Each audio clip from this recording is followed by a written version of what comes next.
Happy Saturday, everyone. How's it going? Hello, hello. Hi to everyone. Hi, Marina. Hi, Stacy.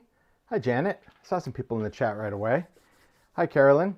Good morning, everyone. Or good afternoon or good evening. Just say hello. That's good. How's everyone doing on this wonderful, creative Saturday?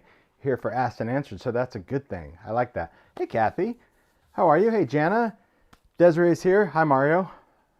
I know Mario's here. I just hear him clicking away, so I know he's getting everything ready and going for us. Hi, Audrey. Hi, Louisa. How is everyone? Doing well? I'm excited about today. I really am. I do like this whole series. So, welcome to Asked. I have to asked and answered. Yeah, there you go. Good morning, Jen. Hi, Cindy. Hey, Nikki. So, yes, if this is your first time, hey, Barbara. How are you? This is your first time watching one of these lives for Asked and Answered. This is a kind of a different series that we started this year, which is really kind of a live Q&A, if you will. Good morning, Sue. Hey, Boo. How are you? And the whole idea is that we'll pick a topic. Today's topic is alcohol ink. And I'm just here to answer questions. And some of those questions might be conversational like this. Others might require a little bit of a demo. I'm set up with all my alcohol ink stuff here that if I need to demo it, I will. And yeah, we just hopefully get the questions that you have about a specific product answered. I think that's really important. Hey, Cynthia. Hey, Julie. And the only thing I ask during this is that you please keep your questions relating to the topic. You know, we've already done, I think we did distress glaze, we did some distress basics. This one is alcohol ink. So that's really kind of the only, I'll just say guidelines, if you will, is that, you know, if you're asking questions about distress or whatever, sorry, that's for a whole other Asked and Answered or a different live. This one, alcohol ink, and of course that's going to include alcohol inks, mixative alloys, pearls, surfaces, that types of things. But I'll tell you this, what I found really interesting, I'll say that, interesting, is that when I posted this, the announcement yesterday, Kuber, when I posted this yesterday, there were so many comments from you guys saying I have the inks and I haven't used them before, or I own some, I'm intimidated by them, whatever that is. And so I hope if you're one of those people that left the comment, or if you're one of those people that are thinking, yeah, that's me right now, that you actually have the alcohol inks out on your table, in your craft room, if you are at home around your craft room, and you create along, because I think that's the other important thing about this type of series. It's a little bit more low key. And I think the other thing to keep in mind is that it does give you the opportunity that if you have a question or if you haven't used a product, that having it in front of you and kind of taking it for a test drive, I think is really important, because you'll be able to connect to that stuff. So yeah, I think that's really good. Yes, alcohol lift ink is part of that too. If you have a question when we get started, that's really important. He's revving up. We're not going to do it, but I want to say, I want to have a Mario cam, and it's just a quick Mario cam, because it's always about the entrance. Because when we do a live, he is circling the studio behind the scenes, because he's got to set up the iPad so I can watch the chat. He's making sure that he's making sure that everything's open and working before we go live. But it's when he comes into camera that it's literally you can't see him, but he really knows his mark where you can't see him. And as soon as he stops, it's he does a little jig. It's not a dance or anything, but it's he doesn't know. There you go. He doesn't know how he wants to come in, but I think that's fun. So they wanted to see your smiling face. So happy Saturday. Happy Saturday. This guy doesn't like the camera, and that's okay. You know what? You're better here. You stand. You don't do have, your thing, but that's the thing, right? You don't have to like the camera. That's okay. Right, that's the thing, right? That's the thing to know about Mario. This is where he's comfortable, and I think that you need to do you, and that's what he likes. He's I'll be here, but I'm not going to just stand there and look while you're talking and bounce your head, because it's weird. It is weird when you have to do that. Too much shine up here. No, I got more shine right here that you don't even need to worry about. I love it. So yeah, we're gonna have some good fun. Have fun. We ready to go? Yes, we're ready. We are ready. Okay, cool. So yeah, we're just gonna get started. Go. No, that's it. I don't need to switch the camera for these, so I'm just gonna see if there's any questions that we have. Yeah, we're good. You are cracking yourself up. It's like a mirror to him. He loves it. So okay. Yes, so for alcohol ink, I'll just talk about just some basics. And like I said, I do have a demo set up. But alcohol ink in general, And I'll wait to see if we have any questions. Of course, Mario is going to be looking as well. Alcohol inks are a solvent-based ink. And that right there is very important for you as a maker to take note of, because typically when we're dealing with ink pads and sprays and all of that in our creative industry, the majority of those are a water-based medium. Okay, they clean up with water. Alcohol ink is solvent. So first thing you need to keep in mind is safety. Now, everybody has different safety factors, so I'm not here to tell you exactly what you need to do. Okay, you need to make those choices as far as what creative medium you're working with. But alcohol ink, because it is solvent-based, you need to work in a well-ventilated area. For some, that means having a window open, or a fan going, or a door open, or wearing a mask. You need to do what you're comfortable doing.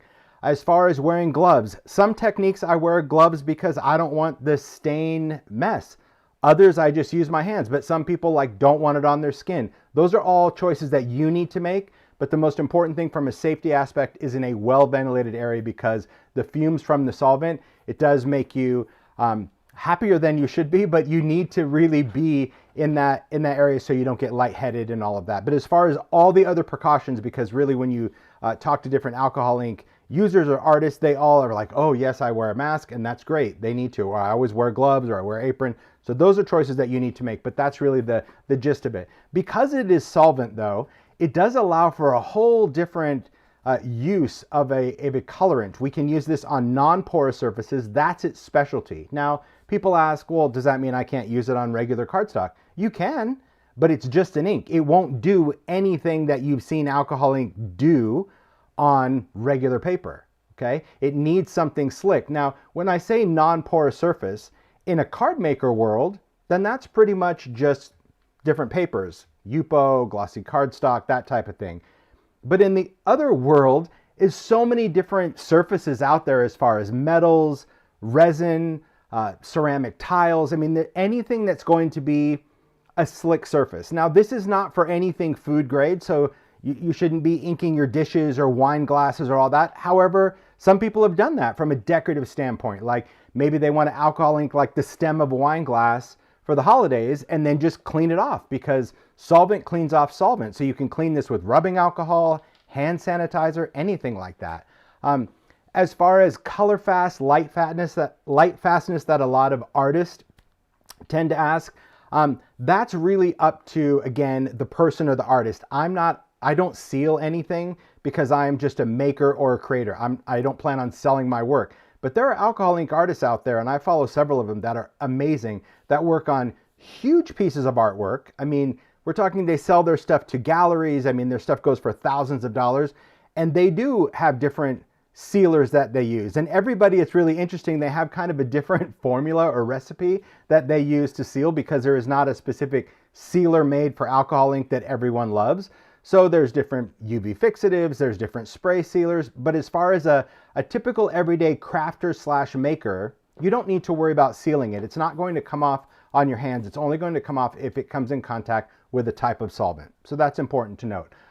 If you're interested in learning more about maybe the field that you want to use alcohol inks in, maybe you're a jewelry artist or you like to dip it into resin, that type of thing, my advice is to Google it.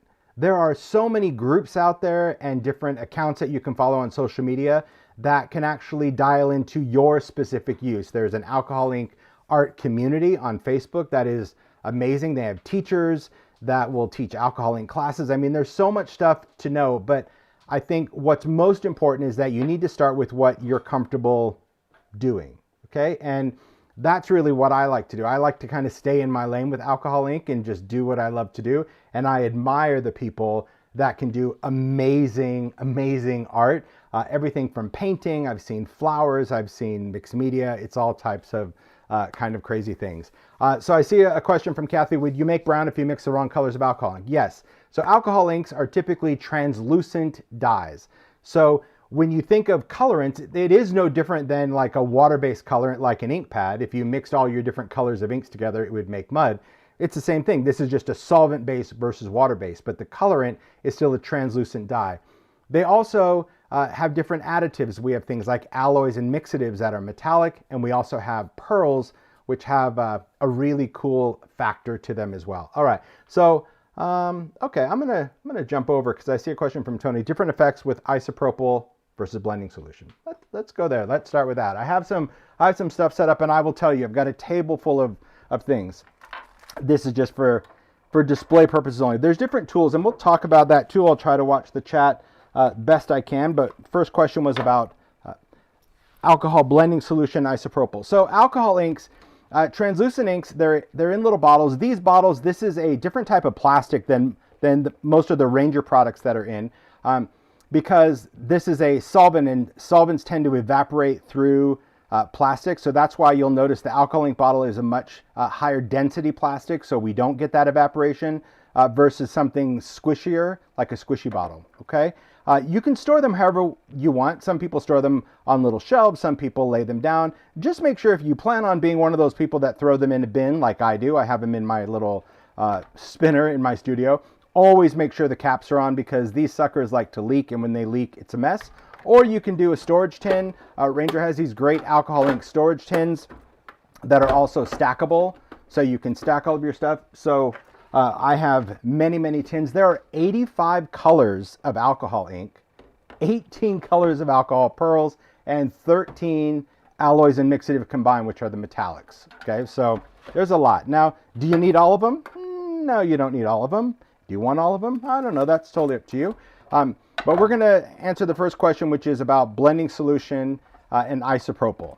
Now, as we get started in demos, another thing that I want to remind you of, like, if you have never used it before and you want the basics, the basic rundown, my advice is to go to timholtz.com, type in alcohol ink in the search. I'll also put that link in the description after the live, and Mario can put it in the chat as well.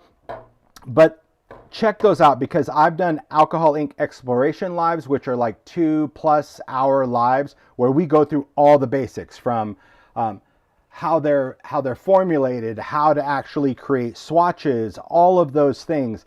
The Asked and Answered series is really not so much my agenda, it is yours. Okay, that's the most important thing. I have some when they first came out. Do they expire?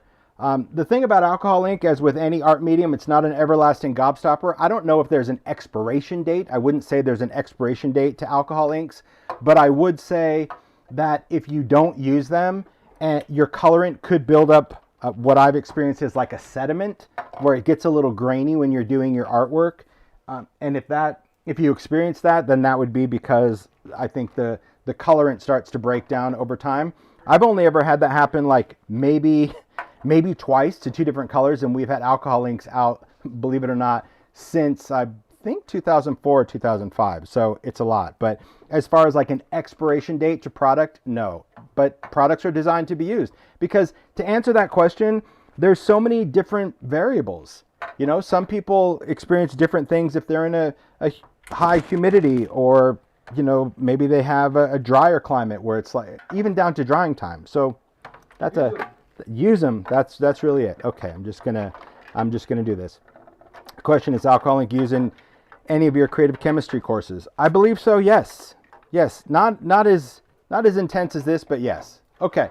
So I've got inks over the side. You're going to see me stand up those inks, but I just want to talk about what that first question is, which is what's the difference between blending solution and isopropyl alcohol? And this is going to be a good foundation to start. So I appreciate that question. Because these are solvent inks, you need a solvent to get them to do their thing. So that's what you have to understand. So what is a solvent? A solvent is alcohol, okay? But there's different types of alcohol. Some people try to confuse alcohol ink with watercolor, or by using water with it, where they think like, oh, I can normally put ink down and spray it with water, it does its thing. Water will not react alcohol ink because it's not a water-based medium. But if you want to create those watercolory effects, it's very simple. Solvent, like rubbing alcohol, is to alcohol ink like water is to watercolor, meaning it's the liquid that's going to react and get this moving. So when we talk about rubbing alcohol, 91% or higher isopropyl alcohol is what's recommended. That's what I have in my bottles, all type of different apparatuses. I'll talk about that. And then I'll also talk about blending solution. When you work with 91%, because it's isopropyl, this is probably the most common medium for moving alcohol inks, because it is inexpensive, it is readily available, and it's also safe enough to spray, so you can put it in a sprayer. I used to use a mini mister. Okay, I used to use a mini mister to put isopropyl in. In fact, there's all sorts of different tools. We'll talk about that in a second. But I use so much of it that I started putting it in a bottle. And Ranger sells empty spray bottles. Like you can go on their website. They sell, remember we used to, when we were doing the mica, we were doing all sorts of different decanting. This is how you get it. You get them in a bunch with a mixing ball. You don't need a mixing ball in the alcohol. But I like this bottle. But you could put it in a bigger bottle. If you wanted to take heck, you can take a sprayer and fill it with alcohol. But you only fill it with alcohol. It's the only thing you should spray it. The other thing, and you'll hear me refer to isopropyl as ISO, because I'm not going to say isopropyl a bazillion times. So ISO. You can also put it in little needle tip bottles. This is another great way to use this particular solvent to move things around. The other option, of course, is blending solution. Now, blending solution is really alcohol ink without a colorant. And some people, like when this first came out, they were like, oh, it's such a scam. You're charging a lot for just nothing but isopropyl. Well, you can tell already that the color, it's not clear. It has a little yellow tint to it. And that's because this liquid contains a resin. And when we say resin, we're not talking today's resin where it's like this thick pouring goop. But along those lines, it is a liquid resin that allows the colorant to bond to slick surfaces. It is what makes it actually sticky. Because alcohol inks work on, as we said, non-porous surfaces, which includes metal, plastic, glass, all types of different things. So blending solution is this base without a colorant. So it does have resin in it. Now, when do you use it and when you don't? Well, that was the question, and that's what I'm going to demo just to kind of show you the difference. Sometimes it makes no difference, but for certain products, it makes all the difference in the world. Now, blending solution comes in this size bottle. It doesn't come any bigger. This is the biggest. But you can also get it in small bottles. So if you wanted, like maybe you're going to have your inks in a tin and you want to travel somewhere with your tin and you want a little bottle of blending solution, that's why it's nice that Ranger made that small one, because we wanted one that goes in the tin. So I have both options. Okay, now see, it's like that one question kind of becomes the catalyst for a lot of things before I even get to the answer. So I think it was Tony that answered. She's like, get on with it. Well, before I do, I need to just cover the basics really quick. Tools. You're going to see me use a lot of different alcohol ink tools. A blower, it's an air blower. This is very much like what you would have for a camera lens. The difference is the bulb is much larger and the aperture, the opening, is also much larger, because unlike a camera lens cleaner, we don't want that really sharp burst of air. Otherwise, everything looks like spin art. We want the ability to just create little bits of air to move things around. People use air compressors. I've seen canned air being used. The ink applicator tool, if you're familiar with the blending tool, it's the same handle, but instead of foam, we're just using felt. There's nothing special or proprietary about the felt other than it's cut in circles. So could you use regular craft felt? Yes. Could it be other colors? Yes. Sometimes the solvent will react with that color in the felt, so I typically start with white, but this becomes disposable. Could you use blending foam? Yes, but it's disposable, so you're going to go through a lot of it. Tools, paint brushes, and mini mister. This is creative convenience. There's nothing significant about these brushes. Could you use any paintbrush? Yes. Could you use any kind of sprayer? Already covered that? Yes. We just do this, again, creative convenience for the customer. And then an alcohol blending pen. This is essentially just like an empty marker, but it's not hollow on the inside. It actually has some fabric in there that you would fill with blending solution. And what that means is that then I could actually take this pen and color with it. Maybe we'll get into that if there's a question down the line about that. But those are kind of the basic tools that I'm going to be working with. Then we'll talk about, real quick, just surfaces, because surfaces are also important in the world of alcohol ink. There are so many surfaces on the market, not just the Ranger ones. You do not have to only work on Yupo or Duralar or Durabright or anything alcohol. You can work on all types of slick surfaces. People use transparencies, acetate. I've seen people use the back of photo paper from the dollar store. If it works for you, use it. But there are certain features and benefits to surfaces, like with anything else. Like not all watercolor paper is the same. Not all tags are the same. So if you find a surface that you like, use it. Okay. The reason we wanted to go with these specific ones is because these companies are known in the art world for these great surfaces. You can see their logo at the top. Yupo is a brand, and they cut this size paper for the Ranger line because they sell it in big pads in the art store. There is white Yupo, which is completely opaque. There is translucent Yupo, which you can kind of see through. And there is Yupo heavy stock, which is double the thickness of standard UPO, that if you wanted to create like an art panel, it's really great for that. You can also buy UPO in larger sheets. Ranger also has it in bigger sheets if you wanted to cut it down yourself. So you have options for that. I tend to work on UPO most of the time. We talked about graphics. We did this a little, I don't even remember when I think we did the acetate when we were actually die cutting some stuff, but you can use the graphics. I talked about this at Sizzix. It is a translucent, almost like an acetate, but it's heat stable, so you can do all sorts of cool things, Durabrite, and then of course the metallics. So I'll tend to reference surfaces when I actually use them. Alcohol ink cardstock. When I first started using alcohol ink, gloss cardstock was the jam. It's what I used back in the day. And I'll talk a little difference about glossy and UPO if we get to that too. But first, we got to get into that, answering the question about ISO and blending solution. So I'm just going to take a piece of UPO. I'm just going to cut it really quick. So I could have had a bunch of stuff pre-cut, but I don't want to, because I want to answer the question, does it cut? It cuts with most trimmers. It does even cut with a slide trimmer. It just depends. I tend to use my guillotine most of the time, but this is also a die cuttable surface. Okay, so we're just going to do a comparison, a side by side. Now, I tend to work on a glass mat. I like working on a glass mat. I like to work on a protective surface. If you work on your dining room table, alcohol inks will stain the wood. They will go right into that finish.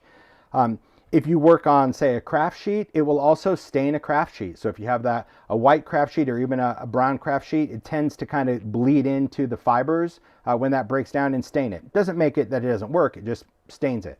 So I'm working on a glass mat. If I'm working on something synthetic like UPO and I want to move the inks around, which of course I do for this one, and I'm going to use a blower, a quick trick is just to take, because UPO is synthetic, it is plastic, so it's the same on both sides, but it's like a plastic paper. Just get a spray bottle of water and just give a little mist to one side of that, because like I said, it's the same. And when you place it down on your glass mat, it won't move at all. You don't need a sticky mat, you don't need anything versus that. So a little bit of water is just, it makes it really easy to work on your glass mat. I'm working on my studio mat from Tonic, which is white, but if you have a medium mat, which is black, you can do the same thing. But just a little bit of water just makes it so much easier to work with, okay? So now we're just going to go back and forth with product. We're going to, just for the sake of this asked and answered, we're going to keep ISO over here. That's going to be isopropyl, and we're going to do blending solution over here, okay? So we'll do that. ISO and blending. We'll do that for all of them. So the first one we're going to talk about is just how these colors move. If you are in the habit of taking a color, we'll take Fiesta. That's really a bright color. You'll see, like when I open this, the resin is really kind of goopy. It's just how the bottles are going to be. Okay, so when you're working with this, you can see that little kind of crust that goes around. That's going to be inevitable with your alcohol ink. So my advice when you open colors, don't open it over your background, because see these little, I don't know if the camera's even picking it up. Those little tiny crust things, that's actually colorant now. So when I use it, those little flecks of color are going to go everywhere. I don't care for the sake of the demo, but when I'm working on a piece, I always remember to open my bottles off to the side. And you can leave these open, believe it or not, even though it's solvent and it has a fast drying time. Its drying time is usually under 10 seconds. There's a little bit of ink, and I'll try to, I think the light's gonna, you can see it. See that little dark bit of ink that started rising to the top? That bead of ink sits there and it keeps the air from going into the bottles. So when I work with my colors, I'm gonna put them, you'll kind of see them up here. I probably should have maybe moved this down. Let's see if I can slide these. God, it's so crazy, surface tension. Isn't that just like, it's a wild thing. Okay, I tend to use the grid on my map, on my mat, just by taking the bottle and I put the cap behind it, so then I can remember what I have, because I like to keep the bottles open when I'm working with inks. Super important, okay? If you have trouble opening the bottles, get a little grippy, get a little, shelf liner, or you can even use a cloth. Because the resin, as I mentioned, that's the stickiness, that resin in the ink, it tends to want to like fuse those caps on there. So it's one of the things, I mean, gosh, I remember when we would travel and teach with these inks that Mario would actually put these on with pliers because we didn't want them to leak in transit. And then, gosh, getting to the next store, it's like, I can't even open those. So you can use rubber gloves, you can use a towel, just whatever it is to open them. Oh, I'm good, thank you. Yeah, you could even use media grip. So I just have a couple bottles of inks open. Now for starters, it's like, well, what colors do you want to work with? I'm just doing this for asked and answered because really when you start with a rainbow, you cannot go wrong because you can create so many different color blends. And that's why we launched these 8-packs, because so many people said, oh my gosh, 85 colors of alcohol ink. Like, where do I start? It is important that you have a pretty good basic palette because it's going to allow you to do magical things. And that's why there are different elements to each kit. You know, there's Cosmopolitan, which is more urban. There's Brights, there's Classic. So this is really good. And it has an alloy in it as well. So here's what we're going to do. I'm going to just dust that little crust off because I don't have any solvent there yet. Let's just do the basic. I like to start with a layer of solvent. And here's why. I'm going to put a little bit of ISO here. And then I'm going to drip a couple of drops of alcohol ink there. And then I'm just going to drip alcohol ink directly onto the Yupo without any solvent. So right there, you can see how different it is. When I go to move it, if I use a blower, it's going to move that ink, but it's going to be really intense and saturated. That little bit of ISO, look at how much more flow it's giving me. It's allowing me to move that color around. These inks will always react with each other and with any kind of solvent. Always, always, okay?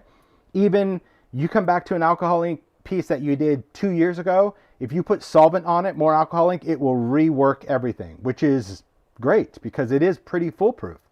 Blending solution from a basic use like this is going to be very, very similar, but you will see one distinct difference from a color perspective. So I'm just going to put the same, I think it was 2 or 3 drops, and I think 2 drops there. Obviously that's going to be no difference because that's just the same piece of paper. This one's blending solution. This, you're going to get a different kind of flow. It's not going to be as, I'll say, as wispy or as bleachy, and the color is going to be more intense. Why? Because this is the foundation or the main ingredient in alcohol ink. Okay, so that means it's going to maintain its color integrity a little bit better. And I'm not saying this is bad because I use ISO probably more than blending solution now for big flowy pieces. But ISO, if you use too much of it, it has a tendency to really wash out the color. Typically for alcohol ink artists, that's what they want. They want this color to like fade in and out to another color. So that's really the biggest difference between the two. If that question is like, what's the main difference? Well, the main difference is that blending solution will maintain its color integrity better than ISO, but ISO has more flow and movement than blending solution because remember, this is still a resin. So if you start dousing your work with blending solution, it's going to get really sticky, really quick. If you use ISO, it never gets sticky. So you can kind of flow around and do all of those things. I see something in the chat from Ranger, which is really important because Canadian customers that buy at Michael's, they have to be shipped with a special cap, which is like a childproof. I hear it's like impossible to unlock it and people hate those caps, but you can also buy just the regular caps from Ranger on their website. So you can, once you get that childproof cap off, you can replace it with a regular cap and you don't have to get flustered, but that's just something that Ranger has to do for that. Okay, so there's the basic of just simple. Okay, now I'm going to take these off. To take them off of your mat, I just use a craft pick because you saw I'm just breaking the surface tension and that will take that off. There's our ink right there, beautiful, vivid. If you're going to dry these, like any medium, if you allow this to air dry, you're just going to get more depth. If you want to speed it up, you can use a heat tool, or you can use a fan, or you can use a hair dryer. So we'll get into different ways that we can move the ink. So there's kind of your up close where you can see that blending solution pretty much maintained the ink throughout, and ISO gave it a little bit more fade or gradation in color. Okay, because blending solution is designed to blend. Can you use ISO and blending together? Absolutely. And we'll talk about that when we do pearls. So let's do that because that was just the basic. So cleaning, you can clean with ISO, of course. You can clean with blending solution. Crazy. This is like money in a bottle. So I would never clean with blending solution. Plus you're putting resin on the glass. So the glass would get sticky. If you want, it's easy to just take ISO, spray it, take a cloth, clean it up. If you have a lot of alcohol ink in areas, the best way to clean a work surface or a glass mat is hand sanitizer because it's gel and it just stays wet longer, okay? So next let's just work with some different colors, okay? I just see a question, can you use other types of paper to work? Yeah, I already covered that at the beginning about anything non-porous, everything from photo paper to Durabright to Duralar to glossy paper, all of those things. So let me just take a couple more pieces of Yupo. Let's just chop some up real quick. I was going to cut some up, but then I was like, I'm sure someone will ask. Now I'm out of workspace as always. So now I'm going to just trim right from the middle because that's what I want to do. Okay. What causes graininess sometimes? Graininess usually has to do with the not using the inks for so long, and you might get some sediment, or when you open the bottle, you inadvertently let some of those little crumbs, those dry crumbs, fall on your work, and maybe you didn't catch it, and when you're working with it, those crumbs never dissolve, they kind of stay crumbly. Okay, so there we go. So next, I'm just going to start working and playing around with color. And now that we've talked about the difference between blending solution and ISO, the question is like, well, which one to use when? That's totally a creative choice. That's up to you. I'm going to just always going to spray a little water just so I don't have to worry about that moving. And let's just talk about blending the colors and how you want to work with it. I'm going to take just a little bit of ISO, and I'm going to just do a little trail down the side of this paper, and I'm just going to take a couple of colors. So we'll just do pink, we're going to do some yellow, and we'll just do a little bit of blue. And blue could be turquoise. This happens to be sailboat blue, but it could really be anything. All right. Next, I'm going to take the blower, and we're just going to start mixing the colors. And you're going to see that the inks have some great movement, but if you put them in while they're wet, wet on wet blends, wet on dry layers, just like if you're using any other kind of ink or spray.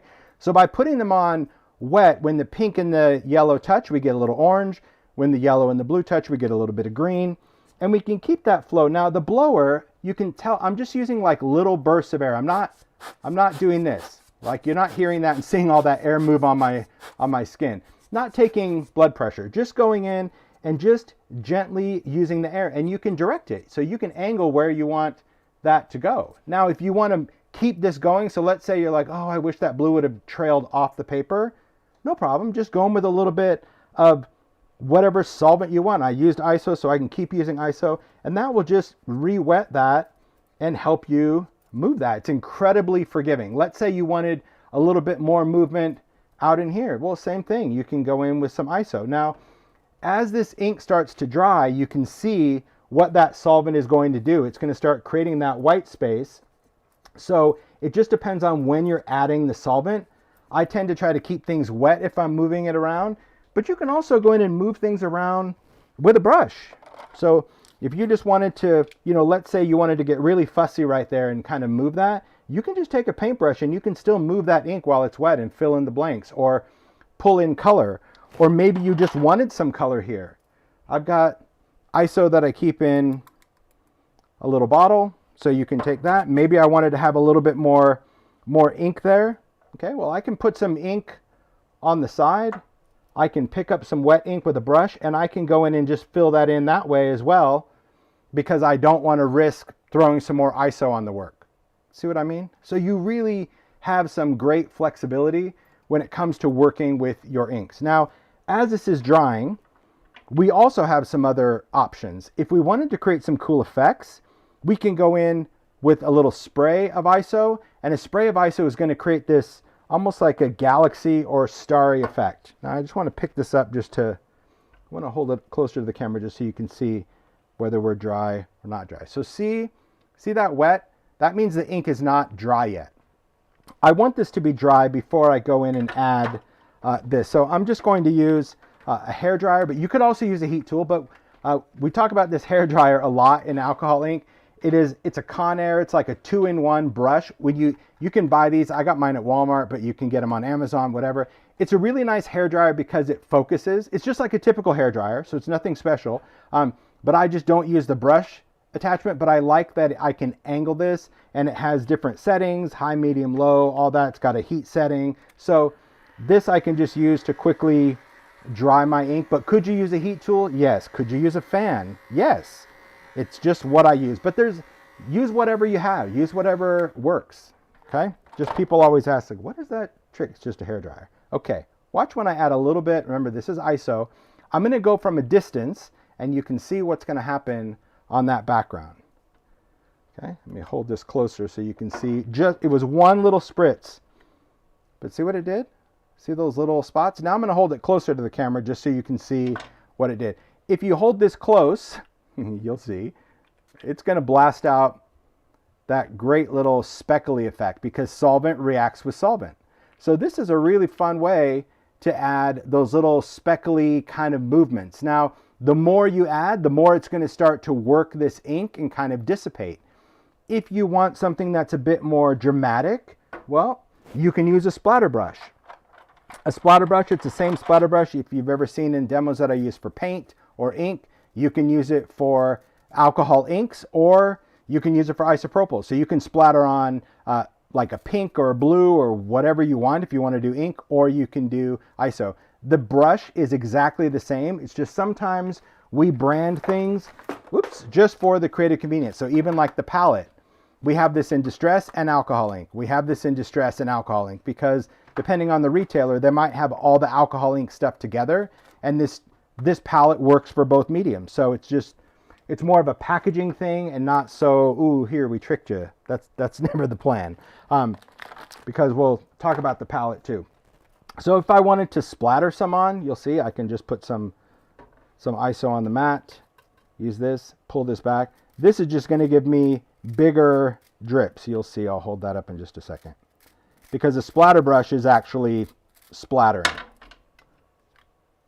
So see just those bigger drops. So totally up to you what you want to do. So that's a simple background for alcohol ink. Okay. Do I clean up all the time? No. I'm just going to use it until I need to kind of move things around. But let's just talk real quick specifically about, well, no, I'm not going to go into that. Has there any questions that I've kind of missed because I'm trying to watch? And Mario, have you seen anything? No, I haven't seen anything. Okay. Okay. I'll keep watching. So, because I don't want to just get so caught up in what I'm doing that I don't really answer your questions. A palette for alcohol ink is also really cool. We talked about this in the Easter Live when I was doing the baskets. You can put your alcohol inks in this palette and let them dry. These are all dry. The beauty of alcohol ink, it's very much, like I said, watercolor. When you have a watercolor set, unless you're squeezing in the tube, typical watercolor sets are hard, they're dry, and you wet them to bring them back to life with water, and you go in with a paintbrush and you paint with it. It's no different than alcohol ink with a palette. You can use them dry. All you would do, let me just move this off to the side, is let's say I wanted to color something. These are alcohol inks, these are mixatives and alloys, we can get into that in a second, that I can take. Why does a single color break into other colors? Janet, that's because of the formulation. That is 100% by design. When we first started doing alcohol inks, we created a palette using a variety of different colorants, different dyes, and that's the magic of alcohol ink.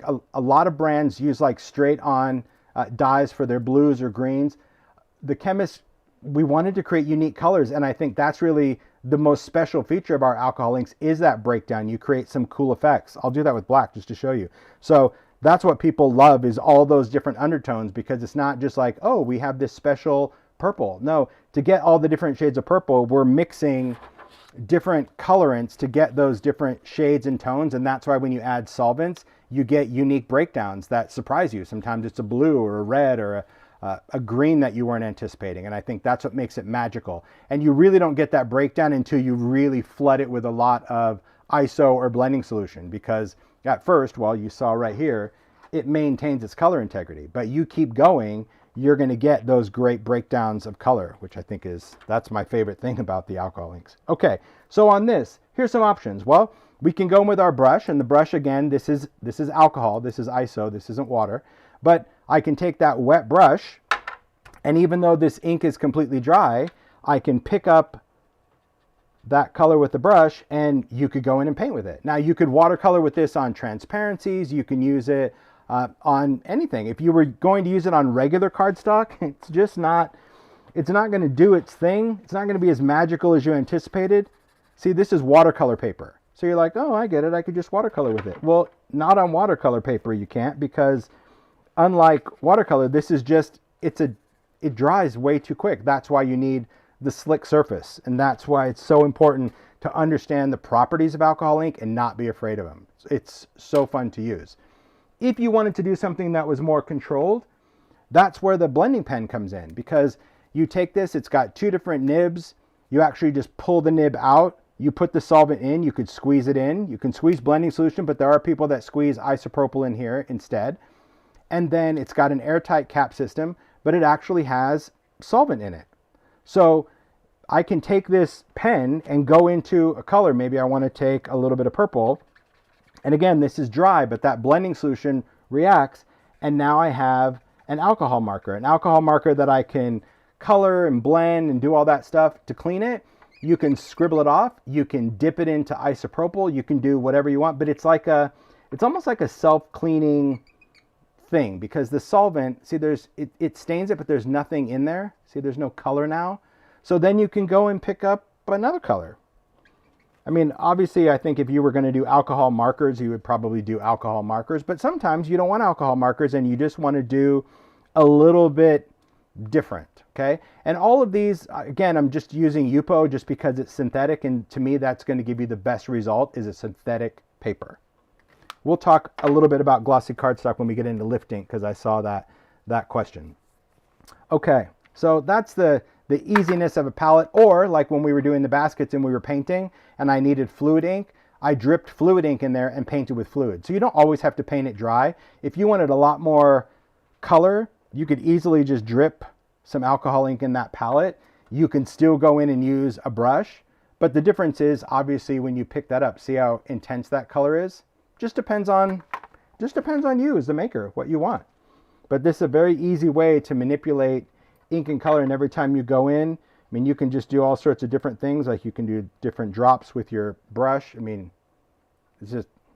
it's simple stuff, but it requires play. Okay. Kay Andrews asked about the palette, which I did answer. There's no difference in the palette or the splatter brush between alcohol ink and distress. No different. It's just a branding thing for convenience of the retailer. Okay. Perfect. I'm just going to use a little sanitizer. Going to clean this off. All right. I'm just getting the bulk of it off. I'm not going to take all of it off. Okay.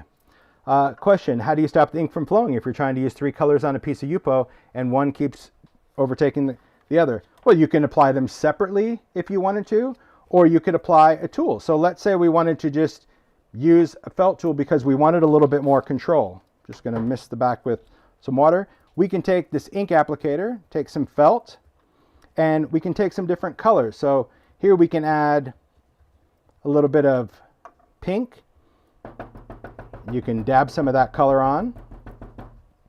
We can take another color and we can use the same piece of felt, and we can start introducing that other color and we can combine them. But if you're like, okay, well, hold on, I want more yellow and this is taking over, well, then you're going to need to change your felt because you have pink on there. Remember, alcohol ink reacts itself. So even if that pink seems to be dry, appears to be dry, once you add another solvent to it, even if it was blending solution or ISO, that pink is going to come back to life. It will. So if you wanted to control that better, you could just take a new piece of felt, add some ink. So now we're going to add yellow, and now I can just add more of that yellow, and I can still blend it in to what's there. But remember, once you touch into that, you're going to get some of that color on the tool. So you can kind of just make yourself aware of that. Now, blending, let's say I wanted this to blend more, because right now you look at it and go, okay, this is a little too strategic. Okay, well, I'm going to just take some blending solution then, because I want my color to maintain its integrity, but now I want a little bit more blend. Now, I put it over yellow, so it is going to introduce yellow. So to be fair, let's just take this off. To be fair, to show you the true blend, I'm just going to take a clean piece of felt. Now, can you save the felts and reuse them? I don't suggest that because it's still a solvent, it's combustible, but you could let them air dry, and I suppose if you wanted to keep a felt for that, but I just wouldn't get in your head like as if it was a blending foam. I just think that that's really meant to be disposable. So now I put blending solution on a clean piece of felt, and now we're just going to go in and like blend this out. So I'm just going to move some of that pink a little bit more. See, pull some of that color. I'm going to just go into this red, and now I'm going to pull some of this color down at the bottom. But now I can go back to that yellow felt because that was the whole deal about controlling that yellow. And I already had blending solution on it, remember. So now I'm just going to go in and just kind of pull that out. So I can now take some of this yellow and bring it up through here.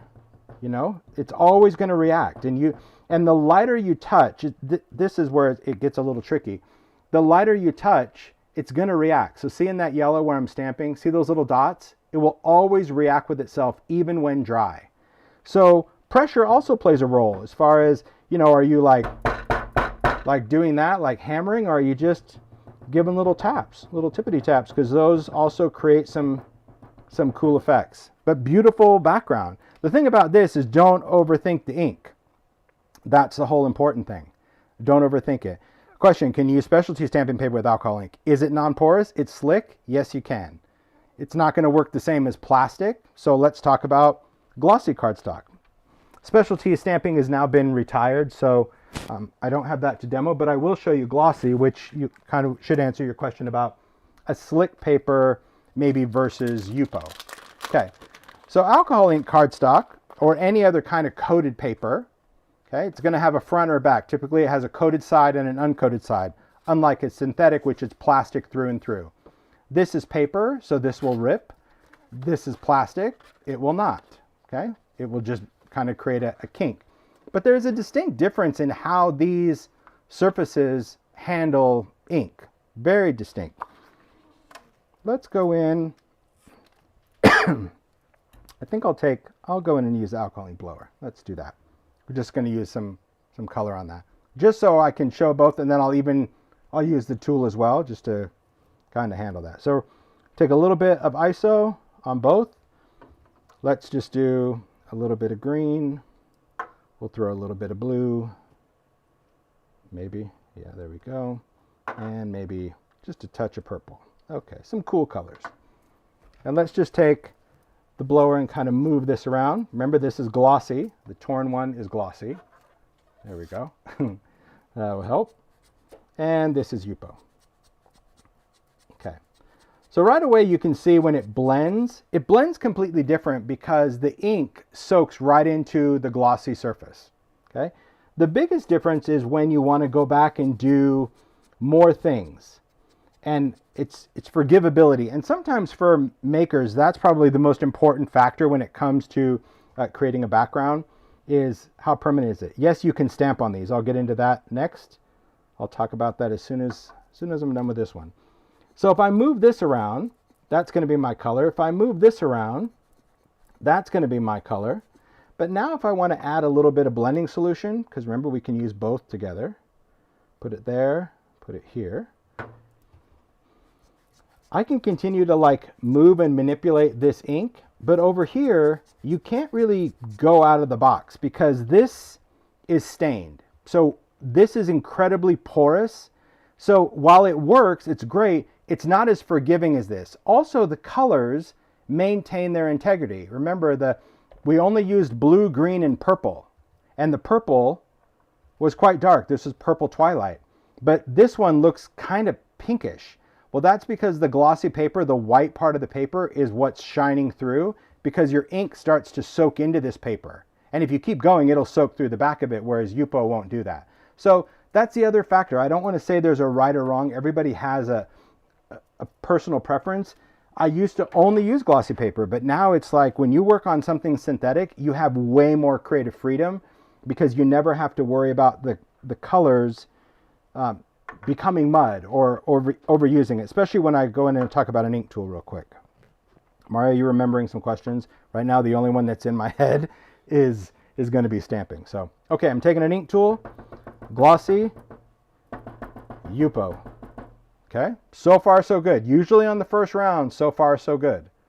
Now we're going to go back and we're going to just kind of blend some of that out. So I'm just going to take a little bit of blending solution.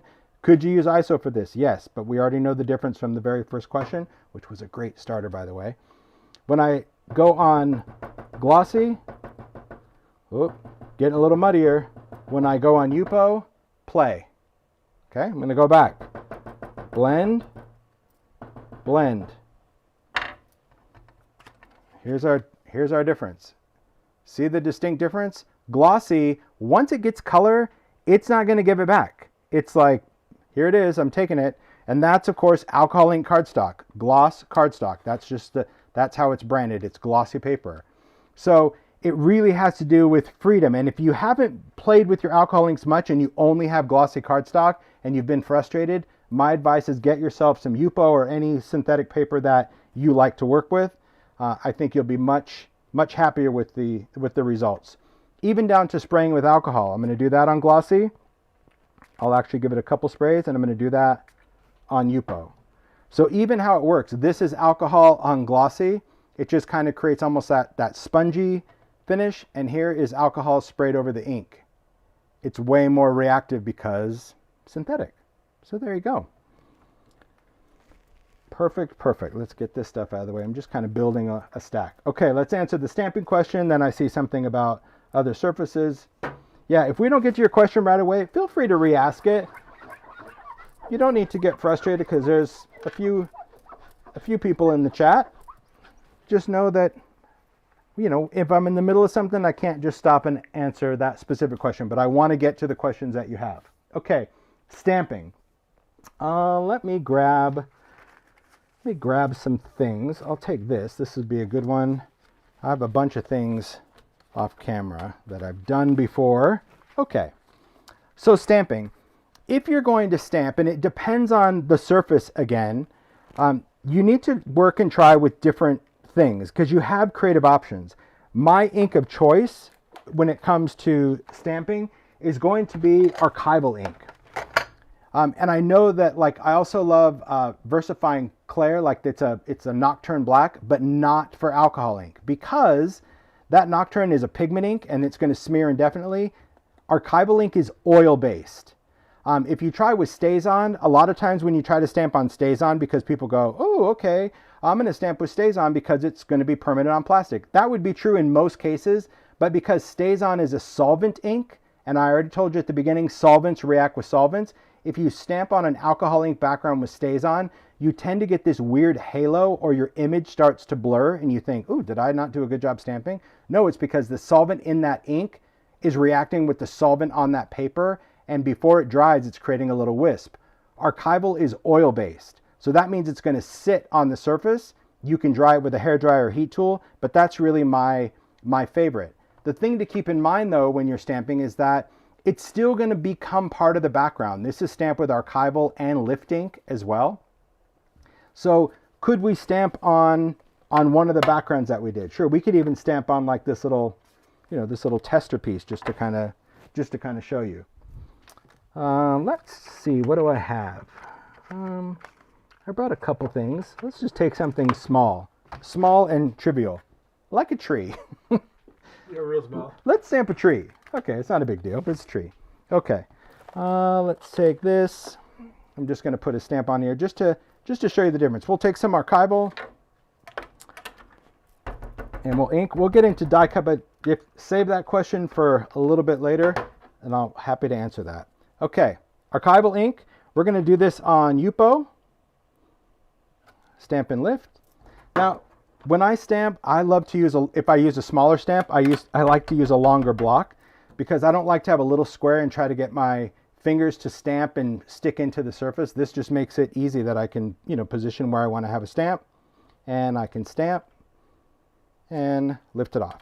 Now, you can see that the ink stamps perfect on both. Glossy is going to be a little bit more crisp. Why? Because remember, this paper grabs ink and right away. So glossy cardstock is going to give you your best result for stamping.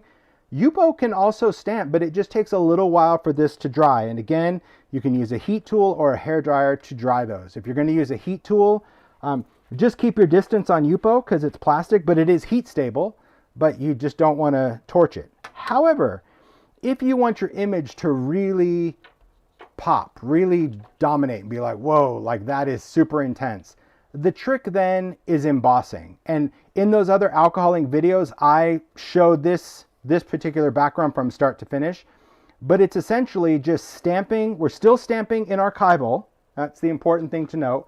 I'm stamping in archival. I'm not really, you could use embossing ink, but I think it's too wet for plastic. I stamp in archival, and then I emboss with embossing powder. Black embossing powder. So archival, because it's oil, and see, because it's still wet, is embossable. You can stamp with archival, you can put your embossing powder on it, shake it off, and heat emboss it. And when you do that, your image is so much more intense on the background. And I stamp and emboss after I've alcohol inked. Could you do it before? Yeah, but then you're going to get really weird resin lines, and I don't like that. I stamp the way I would stamp on any other background. I do a background and then I stamp it. So I think that's really, really cool. Okay?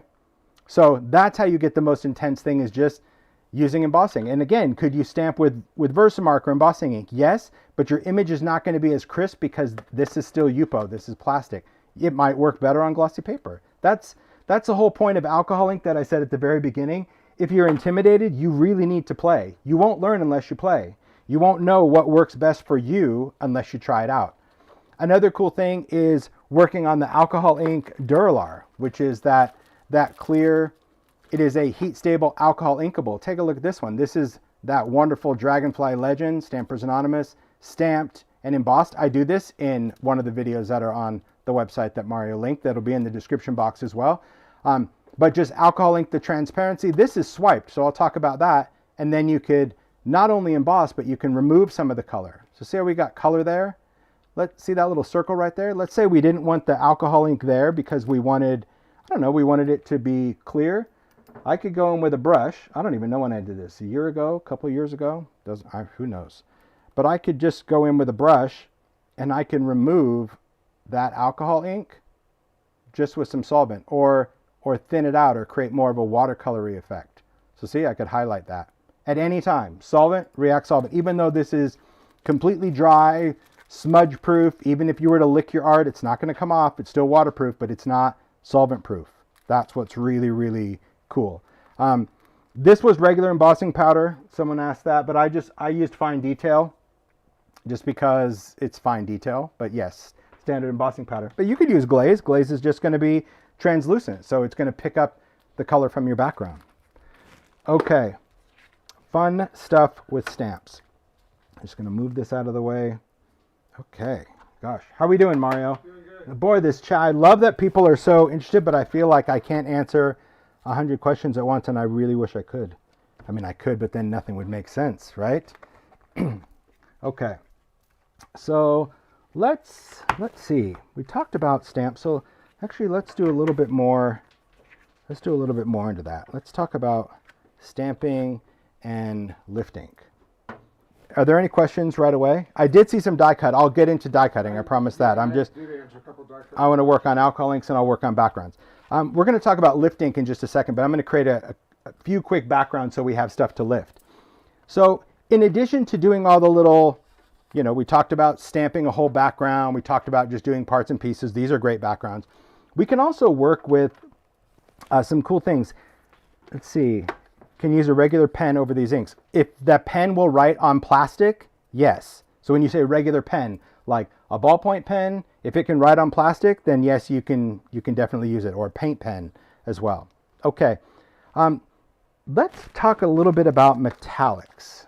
Okay, and again, I go into way more detail on metallics in other videos, but I don't know if that question was asked, but I'm going to use it right now, so I'm just going to tell you, and I'll remember to do a little bit of black. For the metallics, there are mixatives and there are alloys. And those are the metallic. Can I hand you this stuff, Mario? Sure. Thanks. I've got too much packaged goods. Thank you. Thanks, Mario. I have them in this other tin. In this tin, I have my alcohol pearls and I have mixatives and alloys. So mixatives and alloys.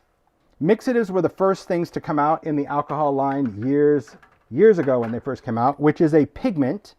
Okay. So these you have to shake up. These have a mixing ball. The colorants are dyes. These are pigments, so you have to shake it up. There's that mixing ball because we need to mix up the metallic. Mixatives are metallic inks. They are a pigment designed to mix in with your color, kind of give it a sheen, if you will. So they come in all different metallics. There's rose gold, gunmetal gold. There's even a white mixative. White mixative is fantastic. So is pearl. This one is pearl, and here is my white. So pearl actually creates like a pearly look to your alcohol ink, and white mixative snowcap is actually, well, it's white, and I'll talk about that when we get to black. So these designed to mix. Alloys, these were relatively new. I'd say, I mean, it's been years now, but it was the newest edition. Alloys are a leafing metallic, and so they react different than a mixative. Mixative is going to mix in, and alloy is going to give you more of those distinct breaks in your metallic background. So right here, these are mixatives. This is just on black. This is on black Durabrite. You could also use it on black alcohol ink cardstock.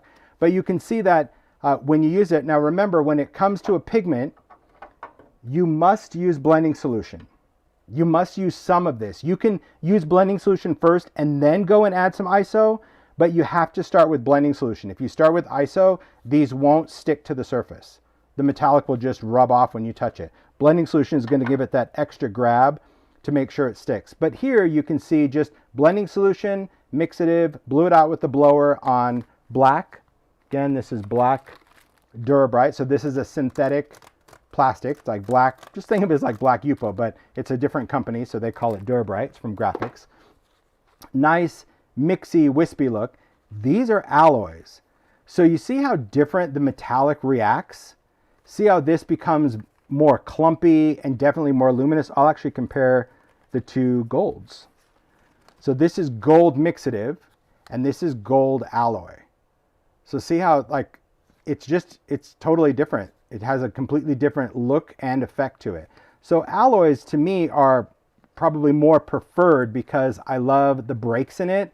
I love how it kind of clumps and groups together, and it just creates a wonderful effect. But you can play around when it comes to working with those, okay? So let's work with, I'm gonna do a little bit of alloy. I gotta put some stuff back, and we'll create, no thanks. I'm just gonna put it back in the tin. I'm gonna let's take a little bit of gilded alloy, and hopefully we can kind of run into pearl. So these have to be shaken. Now, the mixatives and alloys, you really have to make sure all that metallic is shaken up. And it's the same when we do pearls. We'll do a quick thing of pearls right after this. So we'll watch this demo. So like, save your questions for just a minute so I can get through these, and then you can fire away, because I want to get through the alloy real quick and the pearls. So for this, we could have done all the same things, which is using the ink tool, using the blower. That's all application. How you apply it is however you want. I'm just going to show you a different application by kind of adding all my ingredients to the glass. So because I'm using an alloy, I know I need to use blending solution. So I'm going to squeeze some blending solution on the glass. I'm going to take some alloy, just going to give it maybe just a couple of drips there. That'll be good. Then I'm going to take some ink colors. I'm going to shake on a little bit of pink. Let's do a little bit of orange. And I'll even do a little bit of purple. Okay. Then I'm just going to take my Yupo and I'm just going to drag it through. And we can create some really unique effects by dragging the ink through. Every time you do it, it's going to essentially erase or replace. Meaning, remember, solvent reacts with solvent. So if I wanted to put down some more yellow, I'm going to put down a little bit more blending solution. Or at this point, I can switch to ISO because I've already used the blending solution to attach this. But watch how this background changes every time you drag it through. And depending on like your dismount, if you do like a little twist with a back handspring kind of thing, all that movement will be in your background. And embrace the space. When you have white space in your background, that's very cool. It doesn't always have to be edge to edge. If you want to do a background like that, you can, but don't always think, oh my gosh, I've got to cover that up. Embrace the space. And less is more, meaning if you get to a point where you like it, step away from the paper. Because if you think one more swipe is going to be great, it could also just be a doom and you have to start over. When I say start over, you can keep working with the same piece of paper, but sometimes it's like, oh, but I wish this was just a... By the time you get that little wish, it's going to be a hot mess. But let's just say we want to, because we'll throw caution to the wind. This ink, although on the mat, it's dry right now, it's still viable ink. Because it's just like that watercolor palette. See, once you learn the principles of it, everything should just make more sense. So if I want to re-wet this, well, I can use alcohol spray. I can use any alcohol here because I've already introduced blending solution. And see those little cool metallic veins? That's the alloy. Because the alloy wants to always stay together. It's like strength in numbers where they're like, no, I'm hanging out with my friends. No, I don't want to go. I'm going to stay here. If I want to move through this looks a little muddy to me. So I want to reactivate this. I'm just going to take a little bit of ISO, spray those areas I want to re-wet, and let's just go into this corner and just swipe that corner through. Look at that. So that weird little yellow island that I didn't like, I kept, and I've still embraced the space. But see how it just, magic. It just does it. So don't be afraid to play. But at the same time, if you like something, set it aside and you're done. Now, some people I know in the mixed media world where it's like mop up your backgrounds, you can do that. But if you mop this up, it's brown. So it's going to be brown when you mop it up. Maybe that's what you're going for. But just kind of keep that in mind when you're looking at your glass mat. You're going to get what you get. So that being said, we'll do some other colors. Okay. Do you have to drag the... Yeah, just like I swiped it, that's, if you want that movement, you have to move the paper through the ink. Unless you're applying the ink some other way. Okay. Cool. Fun. Hey, P. Alcohol inks are fun. I mean, the thing about this medium, and I don't often say that because I think when it comes to working with different products, it's like, get out your stuff and play.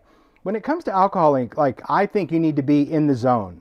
You need to have a stack of surfaces, be that Yupo or glossy, whatever, have your inks out, and you just need to go and go and go. Because before you know it, really, you'll have just stacks of backgrounds and stuff, and even things that you think like, we can totally rework these, without a doubt. In fact, we will. Let's completely, well, I like that comparison. I changed my mind. I want to keep it for after the live. But let's play with another background. Let's do some other colors. Let's do some copper, and I'm gonna dig in here. We're gonna take out brick. That's a wonderful color. We'll take sepia. That's gonna be good. And let's take a little gray as well. And I'm gonna keep pitch black over here. So many things in the brain. Okay, let's do another background. This time we're just gonna do something a little bit different. Shakety shake. Okay, I'm using an alloy, so I need to start with blending solution. There's my puddle. Doesn't mean you can't use ISO later, but you need to start with that resin or that metallic's not going to stick. So a couple of drips. You can always go back and add more, but just don't overthink it. Let's do a little bit of blue. There's some blue here, but now I'm going to open up some patina because I'm going for patina. And if you miss the mark, if you miss the puddle because you can't see it, don't worry about it. Okay, here's a little sienna. There we go. I'm going to add a touch of brick. That's going to be good. That's a new color. And we're going to add some gravel. Gravel is gray. It's a cool color as well. It's just going to give me a little bit of dirt. See? A little dirty gravel.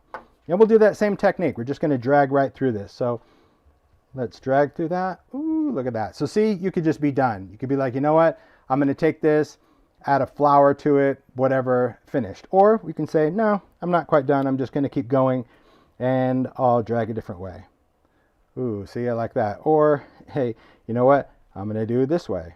Ooh, I like that. So that's not a full swipe. That's kind of lifted up. So now I get a lot of that metallic kind of coming through. I like that. I'm going to set that one aside, but I'm going to keep playing with this palette. Hey, Mario, do you have a second? Thank you. Could you just chop these this way at 3.5 for me? Just so I'm gonna take this one. Yeah, because I'm cutting over here on my lap. Okay, let's keep working with that palette. That was a cool palette. But let's add some other solvents. So we're gonna add a little gilded alloy. We already have some mined down there, which is some copper. Now you can see how that gilded, see how solid it is? Why? There's no blending solution. So let's add a little blending solution. And let's just throw in some more patini colors. This is where you just start going crazy because you can. Thanks, Mario. So just add some colors. It goes right in that top drawer. Thank you. Okay, we got that. Perfect. And now I'm going to add a little bit of, I was going to add a little bit of orange. I lost that one. Oh, it's everywhere. Yeah, we're going to add a little bit of ember. Here you go. There we go. Just don't move. There's a little ember. That's it. Cool. Okay, there's a little orange. Now I'm just going to mix a little bit of that because I still like that dark. So I'm just going to add a little bit of blending solution just so I can have that rocking and rolling. And now we'll take this one and I'm going to drag through that. I'm going to take some of that darker there. And then up here, I still want to have a little bit of lighter elements. So I'm going to take a little bit of that patina and I'm going to just pull through that. Look at that background. Isn't that crazy? Just done. So now you can see the metallic. There's some of that alloy. That's that gold. But then you also get just those little undertones as it's drying. You'll really start to see the alloy a lot more when stuff is drying. But there's another background, like simple. Okay, so now let's jump back to this one now that it's starting to dry. So see how we've got just those layers? Let's say you don't like this. Let's say we want to just kind of play in this pile, okay? I can edit things. So let's say I don't want the brown. Well, as long as this is wet, I can take this off of my palette because you can start treating your glass as if it was a palette. Then you can look at this ink and you say, okay, you know, I like the effects or I like the looks of it. Once this ink is dry on your mat, we can go in and start picking things up. We can move things around. We can do all sorts of cool effects. So here I'm just going to take a little bit of ISO just to reactivate that ink. And instead of swiping, I'm just going to start tapping and pouncing into this ink. And see how we just totally changed the effect. So instead of that wispiness, I wanted to break up the magic and I had that ink there and I just tapped in it. So again, ISO because that's what's going to reactivate the ink and it's tapping. So it's like, notice that I'm still holding onto the paper and I'm tapping in. I'm not like pressing it down because tapping is what's going to give us all these little great bubbly effects. Even if you're swatting a fly. See? Of course, you'd be a little bit more aggressive, I'm sure. But there you go. Another cool background. So now we have, just from that stuff, look at those backgrounds. And so different. And yet we didn't use a single tool other than a solid surface and picking stuff up. But that's the magic of what those colors of alcohol inks can do. You can just keep playing and playing and playing. That's the whole idea. The only way you're going to ever learn this medium and be comfortable with this medium is to try it yourself. Because you can watch a bazillion YouTube videos and it's never going to, I think, instill the confidence in you or really prove to you how capable you are until you do it. Because it does look intimidating. Man, when I first saw it, I was like, I am not an artist.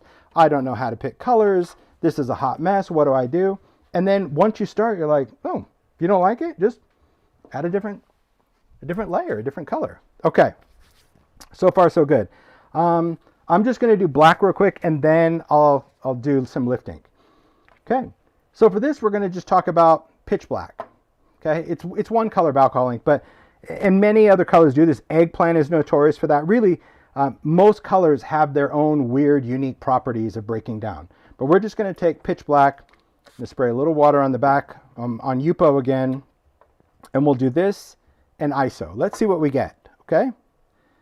Can you mix the alloy and metal together? If alloy and mixative, of course. You can mix all of this stuff together. It's just understanding that mixatives will mix a little bit. So yeah, you can like mix in, say, a little bit of copper and then mixative, and then you can add an alloy of gold. So absolutely, you can totally play. All right, I'm going to take some ISO, create a nice big puddle there. I'm going to take some pitch black, and we're just going to, pitch black is a thicker ink. So just know that when you're going to drip it out, you might be like, what's going on? Do I have to shake it? You don't. It's a thicker ink. But let's just start playing around with this ink. Okay, again, this is just all in ISO. Okay, so you can see already when I say it's thick ink, because at first, with all of our inks, we want the maker to get the result that they expect when they see the color. So when you first use it, it should be that color similar to the label. But once you work it and what you do beyond that, that's where it's going to become something really wild. So now we're just going to go in and add more ISO. Could you do this with blending solution? Yes. But now because I'm adding more solvent, that color is going to start to break down incredibly, especially if I take a lot of layers. Now I can also take another piece and I can place this over the top if I want. So I can place this down, make a print, This is where I'd probably want to get out my gloves, but that will, that's after the fact. I'll come back to it. Craft pick is good because really plastic just has surface tension. And I'm just going to peel these two apart. Look at that. Look at those two prints I have. Because again, we're dealing with surface tension, so the plastic, but look at all these undertones that are showing up. These purples and magentas and just wild, wild stuff. You'll even get it, you'll get bits of blues, you're going to get bits of greens as it dries. So let's go in and just start working with this. And so far, we're just talking about black. So now I'm going to dry it because you won't appreciate the color striations until it's dry. So I'm just taking the blower. Could I use a hairdryer? Yes. Do I want to move any of this color? I don't. I want all that to stay put. See how it's starting to fade and feather? Here, let me pick this up so you can... Let's watch ink dry together, shall we?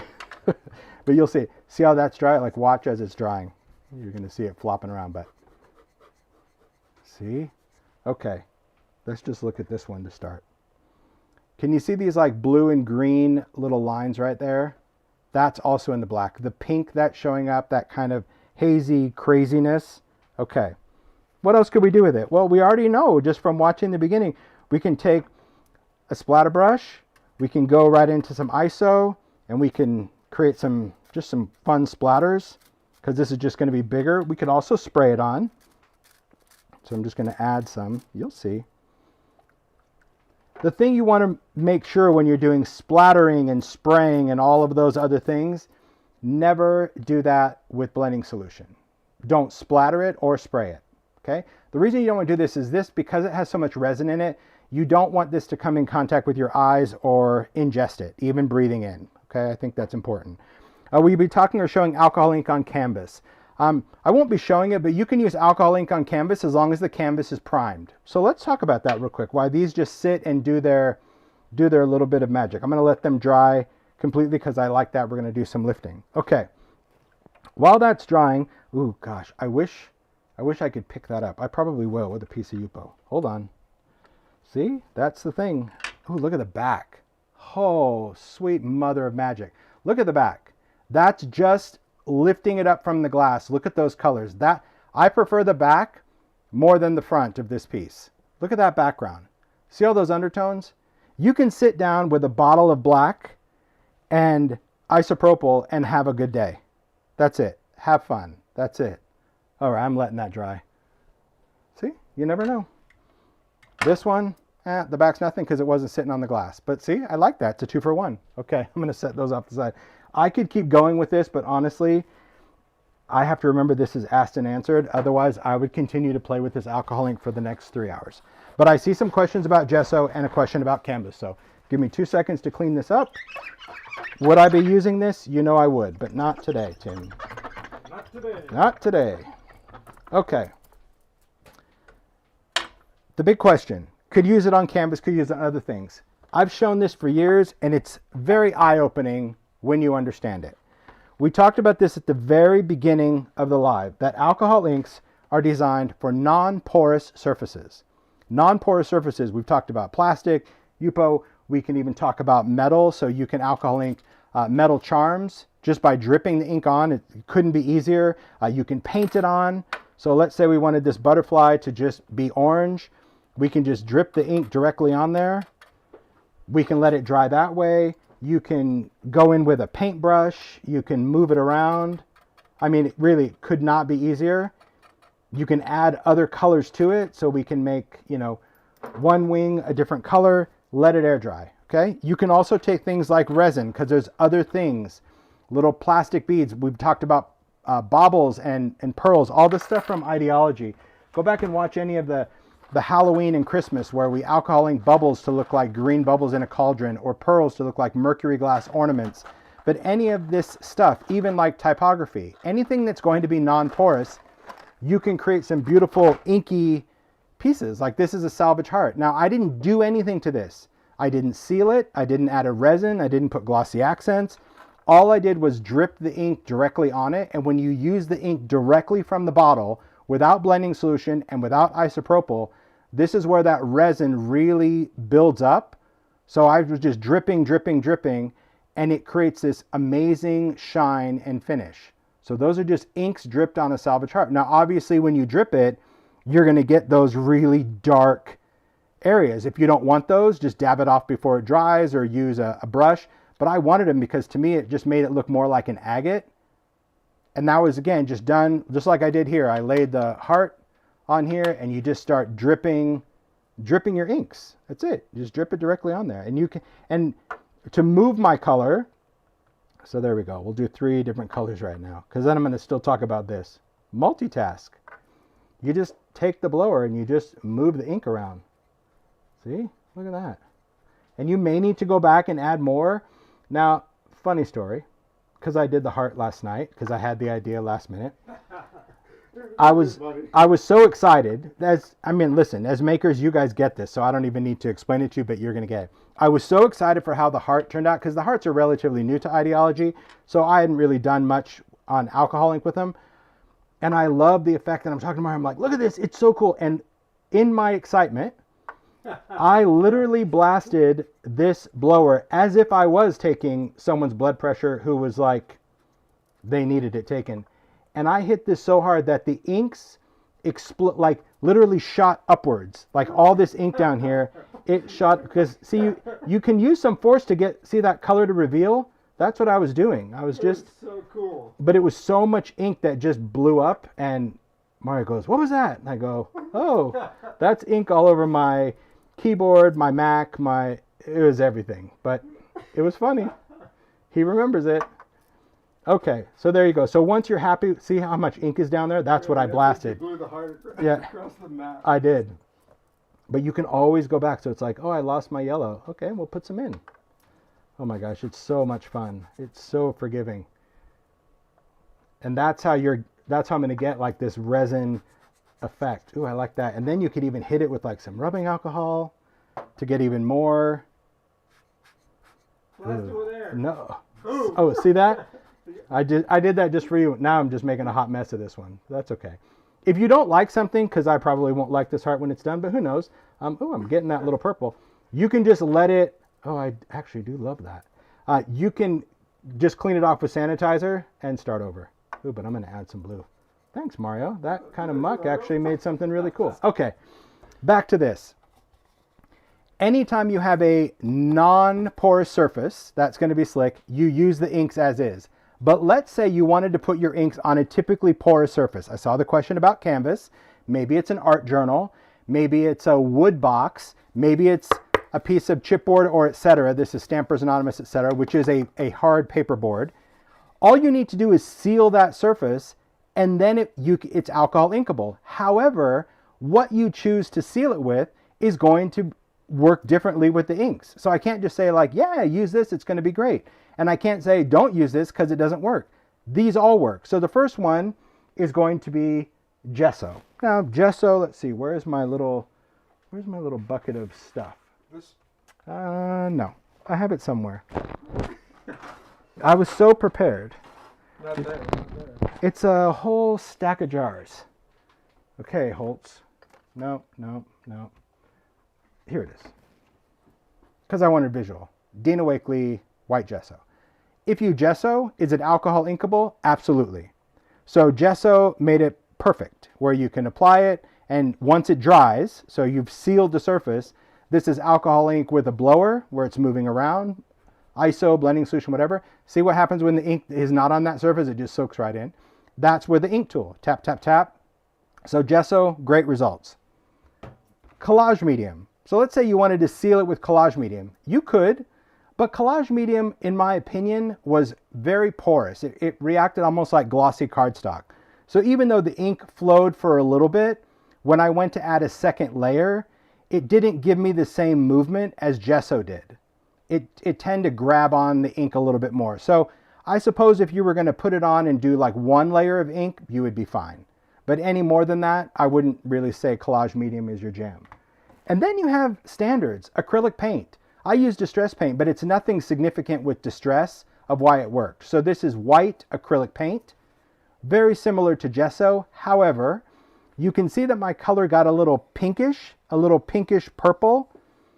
And that little pinkish purple created a muck. And that probably had something to do with the colorant or or titanium dioxide in this paint, whereas gesso is more true. I saw a question about if this was water-based, wouldn't it get gooey? This is dry, and collage medium, once it's dry, it is waterproof. So the solvent didn't make it gooey again. But some mediums it does. It will do that to like resist spray or glossy accents. But collage medium, it didn't make it gooey at all. See, even my brush strokes are still there. So anyway, just beware when you're doing white paint that if you're getting some funky colors, but you might love that. If you want a true color, gesso is still the jam. But then metallics. Metallic is also cool. So this is just silver metallic. And now it gives that paint, see, a metallic sheen. Because that paint is making that ink look metallic. So could you use it on canvas? Yes. A journal? Yes. Wood? Yes. All those things. But you can apply some type of medium to seal that surface, which is really cool. Which brings me to some other surfaces. Let me grab that. There are also some specialty surfaces in the alcohol ink line. There's alcohol ink sparkle, and there is alcohol ink brush silver. Now you might look at these and be like, oh, okay, I have sparkly cardstock and metallic cardstock. Yes, I'm sure. But these are designed to work with alcohol ink and not let the ink permeate through it as quick as standard cardstock. I'm not saying don't try your metallics. I'm saying that not all metallic cardstocks are designed to handle solvent. These are. So this one is going to give you a beautiful metallic finish with your inks.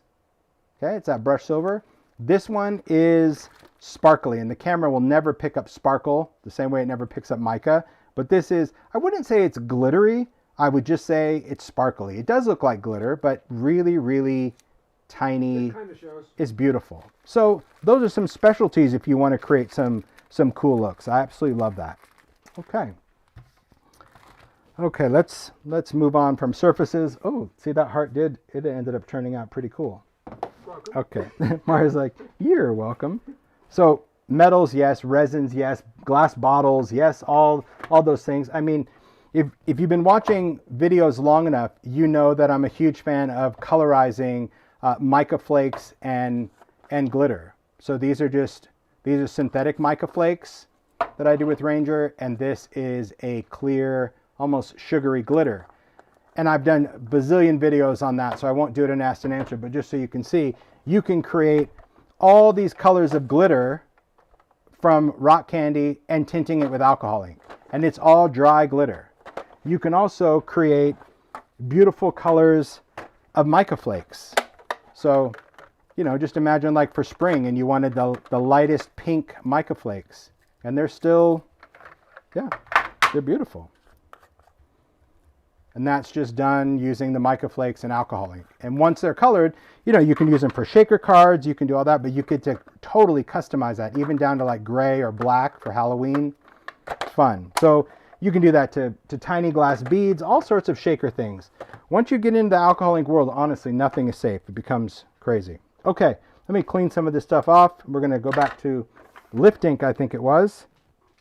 How are we doing on the chat? I'm trying to look. What tin is that? What tin is that? This tin that holds the storage jars, it's just called the distressed storage tin now, but it was the crayon tin. But we renamed it just the distressed storage tin, and it fits 12 of the distressed jars. And you can have the jars laying down, or they also fit standing up if you're going to like label the top. Maybe you're going to keep embellishments in it. So there you go, Kathy. Okay. See, that's what this is all about, asking. I just feel like I'm so excited about it that I'm not answering enough questions. Am I, Mario? Are you seeing? Okay. Hey, you're one guy. I know, but I'm trying You're to. demoing, I'm trying to hit the agenda. looking at Does it. alcohol ink leave a stickiness? Alcohol ink will leave a stickiness if you put too much of it on, because it is a resin. So if you're piling it on, you could get a stickiness in the resin, and if you heat dry it, you'll tend to get a stickiness because the resin doesn't cure the way it does when it air dries. It tends to stay a little tacky. So you have options. You can just go and add more ink or knock it down with some isopropyl. Or if you have any type of metal leafing or foil, you can touch that on the sticky resin and it will actually adhere the foil or leafing, which is good. I keep seeing the question about photo paper, which I have answered at the beginning. You just need to try it. But yes, it would work on any kind of non-porous paper. So there you go. Should you seal it with something? Talked about that at the beginning. I'm not much of a sealer, so I don't seal my inks. If you're interested in, that's actually really cool as it's drying. If you're interested in learning about sealing, I would suggest the alcohol ink community, because they're selling their artwork. So they want their paintings and all that sealed. But in a typical environment like this, be that on that resin or on the metal or on these backgrounds, there is no need to seal it. No. Cool. You want me to start singing? Could use collage medium. We don't talk about sealing. Can use collage medium on top or without moving the ink. Yes, collage medium is water-based. So a water-based top coat will not react the ink. But still, it has other resins in it, so I still wouldn't recommend overworking it because it will start to eat into your color. Most of the time when they're sealing, people like to use a light spray, even though it's a solvent, but you keep your distance and you can build up sealing. So there you go. Okay. Will alcohol ink work on texture paste? Good question. I'll talk about that. Great segue. Thanks for that question. Let's talk about texture paste. Okay. Texture paste. I have some over here. I'm just trying to see where I put them. Okay. And again, these are done in previous videos, so I think that's really important to understand if you want to watch the demo on this. But this is asked and answered, so I can answer this just by talking about it. So there are many things that you can use that work as a great resist or effect with alcohol ink. If you use alcohol ink on regular texture paste is matte and it's like paper, so it won't do anything cool, okay? Because if you add the ink on texture paste, it's going to soak in really dark and it's not going to move. However, we have a lot of different translucent texture paste. There is texture paste translucent, which is just a gloss paste. There's translucent crackle, which is a gloss paste that cracks. And we introduced texture paste sparkle, which is a gloss paste with little flecks of metallic glitter in there. All of these translucent pastes can go through a stencil, and you can use it on top of alcohol ink and behind it. So let's talk about the paste real quick. So let's say I wanted to take one of the backgrounds I did. Let's just pick one of these. Okay, maybe we'll just do this one because it's here. It's the first one in my reach. Let me just grab a stencil. I got a lot of different things with stencils as well that I can show you. Let's see, maybe I want to do, let's do a honeycomb. Okay. So I don't want my paper to move, so I'm just going to spritz a little bit of water. This was, again, one of the Yupo backgrounds that we did earlier. I'll take a stencil, I'll take a palette knife, and let's just do texture paste translucent. Okay. So there we go. All of these have been Yupo. All right. So texture paste translucent is kind of like yogurt. That's really the best way to describe its consistency. Okay. I'm just going to place this down and I'm just going to spread this through in a couple of areas. Now it goes on white, so do not freak because especially if you've spent time on a background or you're like, oh my gosh, but I didn't want to ruin that. It'll dry clear. Okay, I'm spreading it with a palette knife, so I'm spreading it through the stencil, but then I'm skimming off the excess. What you see is what you get. So it is a texture paste, so if you leave some kind of cool palette drags in there like that, it's going to dry like that, which is going to be exactly what I need. Okay, I'm going to take that paste, I'm going to kind of scrape it, make sure it's inside the jar. This can clean off with water. I have a tray of water off to the side. Clean off my palette knife when I dipped it in. This, put the lid on, and if you've watched any lives this year, you know I'm a huge fan of rubber bands around that seam of my jars, and anyone that's tried it, I hope you are as successful as I am with my mediums lasting longer. Now, dismount. I'm just going to go in with a pick again, and I'm going to just lift my stencil up because my paper is stuck there with water. This just goes in water as well to clean off that paste, and we're going to let this dry. So I'm just going to move it out of the way. So there's my paste as it's drying. Hopefully we can get this to dry before the end of the live, but who's to say if it's going to work.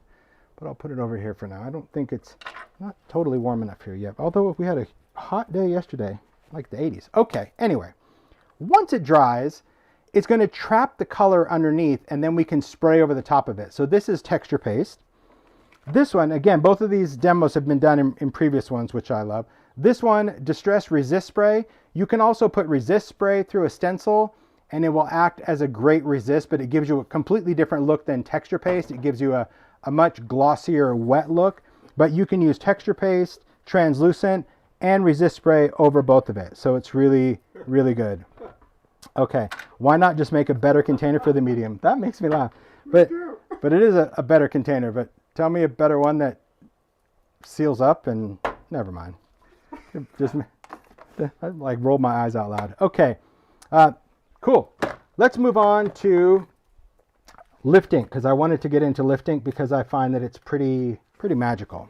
Okay, when it comes to using lift ink, we can do it on a lot of different things. So here's just a background I did. This is very similar to the one that I demoed at the beginning, but instead of just focusing a small amount, it was really just taking a sheet of UPO, cutting it in half long ways, and then adding solvent across and just using more solvent, because more rubbing alcohol, more isopropyl gave me that wispy kind of look on there, which was nice.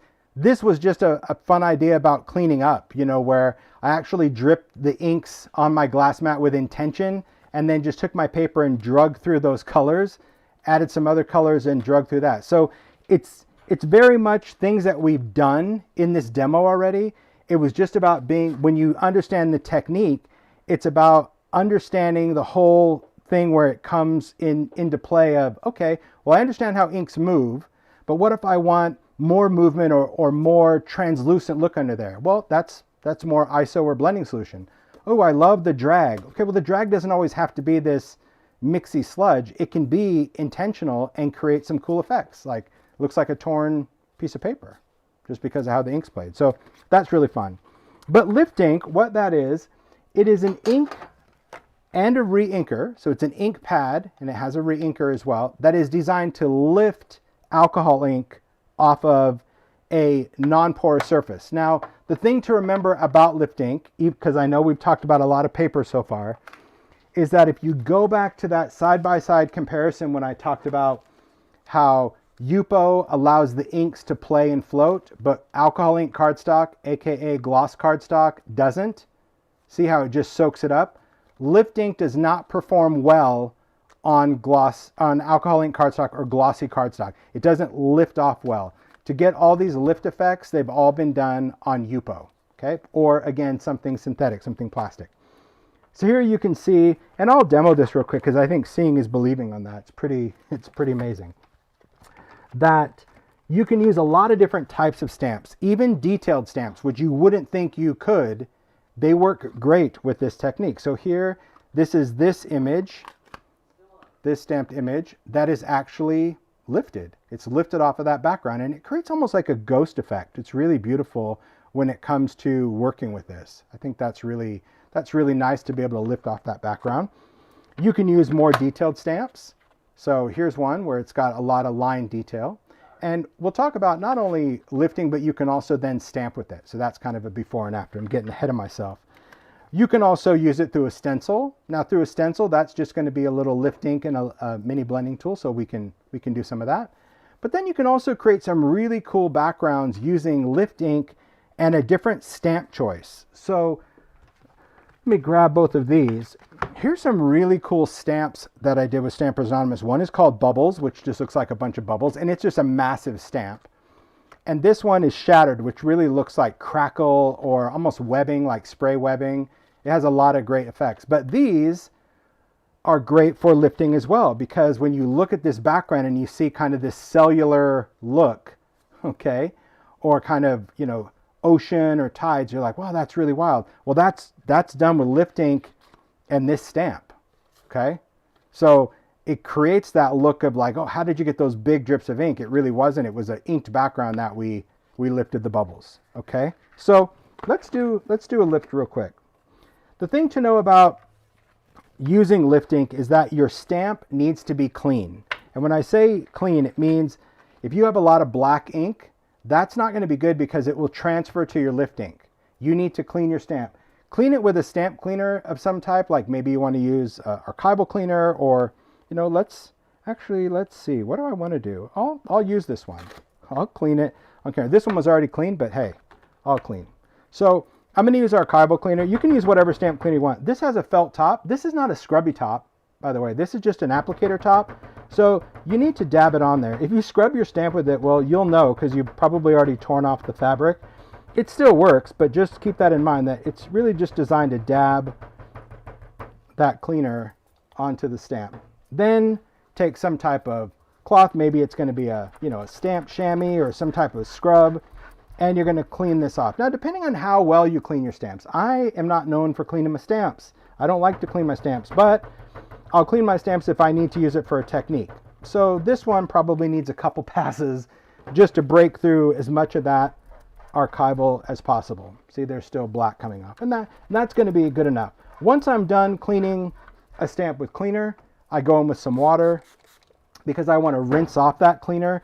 Stamp cleaners all contain a conditioner, and it leaves some oil residue on there, and I just don't like that on my stamp. Okay, so once I've cleaned that off with the towel, then I'm going to go in and just dry my stamp real quick, and we'll use that one for lifting. Okay, question, is alcohol ink and archival safe for clear? Yes, you can use archival for that. You're not really stamping with alcohol ink, or you shouldn't be. Some people do, but I don't really put alcohol ink on my stamps, rubber or clear. So, but archival, absolutely. Lift ink, yes, also okay for clear stamps. Okay, good questions. So, we're going to use that one. Let's get a block. Oh, Snapdragon. Okay. Here we go. I'm just throwing stuff everywhere because I didn't. There you go. Oh, this block will be fine. I was going to use a different one. I'm like, no, we'll just use this big one. We can also use a stamp tool or anything like that, but I don't have space to get out the platform. Okay, there we go. The background. What background are we going to do? Let's lift this one from, gosh, this is the problem. When you start making, you're like, oh, this is gross. This is okay. Look at how cool that one is, guys. Remember, that's the back of that. You might look and be like, oh, I don't really like it, but then you don't want to sacrifice it because all of a sudden you fall in love with it. It's funny how we are as makers.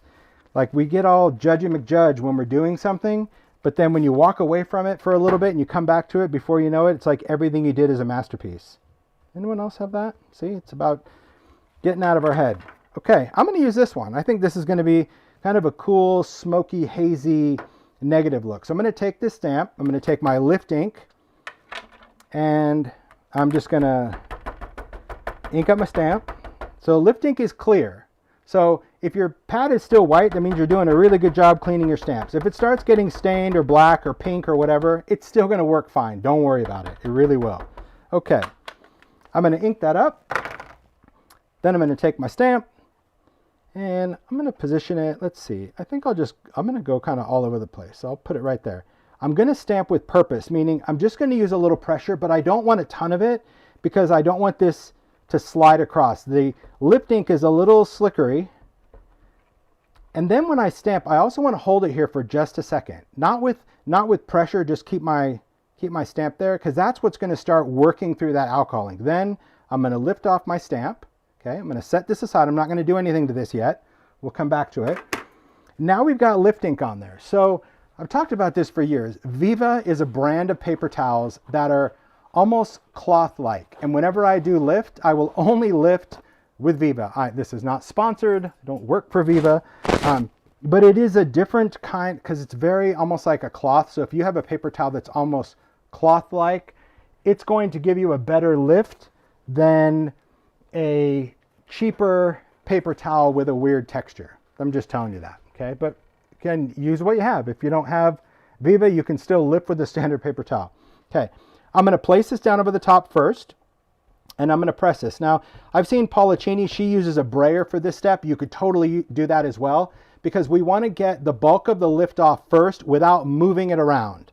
Meaning, if you started scrubbing over the whole thing, you're really going to muck this up. But a brayer, that's also a good option to brayer over the paper towel. Okay, so that's going to take off our first layer of lift, and you can already slightly see this coming through. It's going to start developing right before your eyes. The only way to get lift ink to work is you have to do the lifting. The ink is there doing its job, but you've got to actually physically take it off. Okay, so now I'm going to take this, and using this paper towel, I'm going to start dabbing. Then I'm going to move to a clean part of the paper towel, dab again, clean part of the paper towel, because what we're doing is we are lifting off the alcohol ink, and it's super important that we are using a clean part of that paper towel each time to do it. Now, depending on your backgrounds though, if you've done a lot of ink, and you're going to see when I pick this up, like how much black was here. Remember how dark it was when we first started? You might want to go in with a second lift I don't like to do that because I like to get what I get. If I wanted this to be a white image, I would have just stamped and embossed in white, because we already talked about embossing earlier. Remember embossing in black? I would emboss in white. The purpose of lift is to create almost that ghosty look. So I'm good with you get what you get and you don't throw a fit. Could you use a rag or an old t-shirt? You can use anything that's going to be porous enough to get this ink off, but something soft like that would be your best bet. Once I lift this off and I don't see any more color coming, then I am just going to take that paper towel and kind of gently buff off any excess. And that to me is what's going to bring everything into focus. Okay. So let me pick this up, and that's what we have. You see that image? Isn't that cool? So obviously where it's darker, you notice more contrast, and where it's light, it kind of fades out, but I dig that. I absolutely love that. And that's what creates the effect. So it's super simple to do. It's just about placing it down and lifting it off. Okay, now there's other things that lift ink can do, and it just depends on what you have. By lifting off the alcohol ink, there is alcohol ink on the stamp. However, there is a barrier of lift ink between the stamp and the alcohol ink, right? Because the alcohol ink was dry, we inked up the stamp with lift, and we took it off. So you could clean this if you want, or you can often get this effect, which is stamping with whatever you lifted off. Now, this is something you don't have to do. This is really what the product is designed to do. It did its job. It's lifting. But this is a cool thing to note, is that whenever you lift, that ink, exactly how you took it off, remained on the stamp. And depending on your colors, you can get some really cool effects. I don't have high hopes for this one, but I'm going to show you anyway. This is where glossy cardstock actually comes into play, because to get the best release of that ink, the more porous the paper is, the better the result. So I've tried to take this stamp and use it on Yupo, and it doesn't pull off the ink the way gloss cardstock will. So I'm just going to press it down, and you can do this at any time, because until you clean it, that alcohol ink was already dry and that lift ink is kind of trapped. So I'm just going to press that, and there we go. I like that. But you can see exactly the mirrored effect, meaning why is it darker right here? Well, because it was darker right here. Why is it darker here? It was darker here. Why is it lighter here? It's lighter here. Why it's got that like light glow. But what's cool about this is now permanent. This image is permanent, so you can put distress over it, oxide, you can do whatever. I wouldn't alcohol ink over this, but any of your water-based inks or watercolor works great on glossy paper. Distress ink and oxide is beautiful, so you can do your blend, and this is now permanent because we stamped in alcohol ink. Now, to clean this off, I just go in with my stamp cleaner and do that. So do you have to do that second generation, where you're stamping it off? No, you could just clean it off and go about your day. But it's just something to know that, sometimes you lift from a cool background. You're like, oh, I wish I could stamp it like that. Well, you could. You could. All right. So next, let's just show you what you can do from a stencil aspect. I'm going to move these out of the way. Other things to keep in mind from lifting. Any images like this, like leaf prints, these are great for lifting because it lifts just like that kind of print that you would get. So any cool watercolor stamps or leaf prints, these are wonderful for lifting because you get that fossilized look. Just keep that in mind for stamps. It's really great. Okay. If you're not using a stamp, we can also create some effect with a stencil. So let's just pick a different background. Let's do this one. It's pinky pretty. We can take any kind of stencil we want. I'll just take this small one. It's pretty dirty. And we're going to go in with a lift ink re-inker. I'm totally trying to watch the chat, Mario, so if I miss a question, please point it out. I do see what was the name of the last stamp you used, but I don't know which one you last used. Oh, the stamp name? That's called Botanic Collage. It's CMS 447 was that stamp. Okay, here I'm going to use a blending tool with foam. Now this is a tiny blending tool, much smaller than the mini blending tool, but if you have any kind of foam, it's going to work. But you want to do this with foam and not felt, okay? Because we need to get in the stencil, and the felt isn't squishy enough to get the ink down when we need it. So you can use a dome foam, you can use a makeup sponge, you can use whatever you want. You could even use your ink blending brush, but now you're going to have to clean this re-inker off of it. So what I'm going to do is, instead of using the ink pad, because there's not enough ink for this particular technique, I mean, you'd really have to juice it up. You could if that's all you had, so don't think that you can't do it this way. But if you have a re-inker, there's no reason of like drying out your lip ink pad. Just use that. It's, like I said, very glycerin-y. I just put a little bit on there. I'm going to take the foam. I'm going to run it through that whole drip just to kind of get lip ink in there. I don't want this saturated. I don't want it soaking wet, but I want to make sure the lip ink is on there. Lip ink is very greasy, so it has an open time of many minutes, 10, 15 minutes. So don't think you're in like a race. I'm going to place a stencil down. This is, again, alcohol ink background that we did earlier. Remember, those were the 3 different colors. Okay, it's totally dry. I'll start up here at the top. I'm going to place a stencil down. I'm going to take that lift ink and I'm just going to dab through the stencil. I'm not rubbing, I'm just dabbing, okay, because I don't want to drag that anywhere. You can see that ink transfers. Okay, that's why I like to use a foam versus the pad, because if I went back into my ink pad to get more ink, I would be transferring pink back to that ink pad. I'm going to move my stencil. I'll just bring it down on the end. Don't worry about this. It's not going anywhere. And we're going to do the same thing. Just going to pounce a little bit here. And I'm just kind of creating a fragment, really. I'm not trying to do a whole overall thing. Again, pounce, pounce, pounce. No surprise. It's lifting that as well. This I can just clean off with water. So I'm just going to put it in my pan of water. This, if you have that, you can actually keep this in a bag and it could be a dedicated lift ink foam if you wanted it to. Nothing's going to happen. But we still have to lift it. So always remember, when you're using lift ink or you're using the lift re-inker, you still have to do the lifting. The ink is there. It's not going to lift as it dries. So I'm going to go in just like before, start with a paper towel, do a print, or if you don't like to do a print because you don't think that's going to work well, Paula's trick with just taking a brayer, whatever's going to work for you. Whoa, that's why I don't have a brayer. I'm going to pick that up. There's that print. Now we're just going to go in and dab.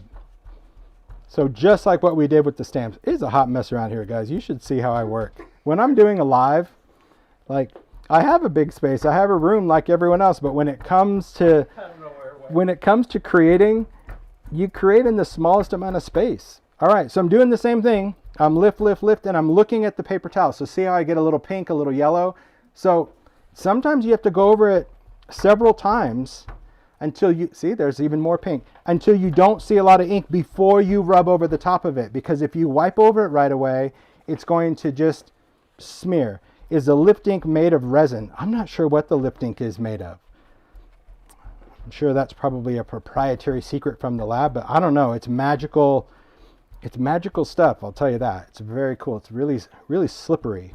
But I'm sure if you contact a ranger, they might be able to give you information if you needed it. Okay, so I think I got the bulk of it. Just going to take that. You don't need that brayer. No, I don't. Thanks. I'm just going to wipe that off. Just kind of clean the rest of that off. And there we go. Take a look at that. So isn't that cool? So lift ink through a stencil, it made those colors light, because that's where we lifted. We lifted the inside parts. The outside, where that stencil was, it stayed darker. But cool. Beautiful, beautiful. Yeah? There you go. That is the magic of lift ink. And you can play, like, you can lift off of vellum, you can lift off of, this is translucent Yupo, you can lift off of transparencies, you can lift off of metal foil sheets. So it's cool. It just takes, you just have to remember the whole things of, like, you got to put the lift down, you got to first take off the bulk layer, then you got to dab, dab, dab, then you buff it off. So I think once you get the hang of it, you'll totally remember all of the elements of using lift ink. Great, great fun. Okay, let's keep going. Let's see what else I have. Okay, let's talk about some other things for backgrounds, and then I'll even talk about putting some elements together. I'm still watching the chat. Let's see, the comments have started to kind of slow down. What chemical causes the lift? I don't know the chemical that causes it. Maybe that's more of a ranger question. I'm not sure what in that formulation is causing it to lift, but it's not a solvent though. I know that because a solvent would dry. It definitely has some oil in it, which is cool. Okay. Okay. Well, I mean, most things are proprietary. Then I can be like, here's the formulation for Coca-Cola. Okay. Here we go. Yeah. All right, let's move these out of the way. I'm still watching the chat, but really I think the chat has started to, or the questions have started to slow down. But okay, that means I'm doing an okay job. let's you talk. are doing a great job. Oh, thanks, Mario. Oh my, there's ink splatters everywhere. Let's talk about, let's see, my mat's pretty straight. Okay. So let's just talk about what you can do with some of the background. So I think that's good. Okay. And like I said, the videos on my YouTube channel and on timholtz.com go into way more depth of any technique, like where we do the technique in repetition, even down to how you make a swatch. So this is all about asked and answered, okay? So can you lift by putting alcohol on your stamp or stamp through a stencil? Alcohol, well that's not really lifting, that's just putting, you can put alcohol through a stencil, yes, it's just, it won't give you detail, it would just look, so you could spray through a stencil and it would, but it's going to bleed under the stencil. But let's talk about a stencil real quick. Can you use inks on shrink plastic? Is plastic non-porous? Yes, then yes. And yes, if you shrink it, the colors will be more intense. But yes, you can do that. Let's talk about stencils. I've done this technique in detail as well about alcohol inking a stencil itself. You need to understand though that if you decide to do this technique, your stencil will be forever inked because it will stain this plastic, but I think your stencil is still going to work great. It's just going to be a different color, which I love. So this is taking Yupo, and these are ones that I've already done because you can get many generations of prints out of it. That's what I'm going to show you, but I prepared it ahead of time because you have to let it dry, and it takes like 30 minutes to an hour for it to dry, okay? So what you can do is you can place a stencil. Let me line it up just so I have it. Let's see, where is it? That's this one. Okay, here we go. You place a stencil down onto Yupo, and again, this is demoed in earlier videos. You spray the back of your stencil with alcohol so you get the surface tension, lay it on Yupo, and you drip your inks in through your stencil, and you move the inks around with a glove on your hand. Otherwise, you're going to stain your fingers like crazy. And you let it dry. I have one dry. We're going to do the reveal together. Once it dries, so it has to dry, like I said, 30 minutes to an hour. Once you do that and you peel this off, this is what you end up getting. You get a beautiful alcohol inked tile pattern because remember the inks have resin, so see how it's so shiny and pretty? I love that. And because we sprayed the back with a little alcohol ink, we got the surface tension so the inks didn't really soak underneath. But then you have ink all over your stencil. You can spray your stencil with alcohol to reactivate this, and then actually place the stencil down on another piece of Yupo, let it dry for 30 minutes or so, lift it off, and actually stamp with whatever is left on your stencil. Now, some designs are better than others. This one was just like, meh. I wouldn't know this is lace. This looks kind of cellular, but this one, because it was a bold flourish, it just kept going and going. And because I used so much, I was able to do that print. I let it dry, I lifted up. There was still more ink on the stencil. I sprayed it again. I pressed it again, let it dry. There was still more ink. I did it again. So you can often do that until there's no ink left on the stencil. This one, this is on there, but when we peel this off, this is the effect that this one created. I love this, but I haven't printed with this one, so we're going to print that in the live. Isn't that cool? Look at that detail.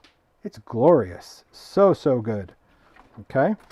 I don't know the name of that flourish because I don't have that stencil out, so you can either check on the index or if somebody knows, that would be great, but I don't. If Stampers Anonymous is here, they would know what that is in a heartbeat. Okay, so for this one, because the stencil would be a number, I think. All right, I'm going to take just a piece of parchment paper for this. I'm going to take a piece of Yupo. Remember, this is the one that it was on my background. We dripped all the inks, we let it dry, but now there's ink all over the stencil. We're going to print with it. So it doesn't matter how long you waited.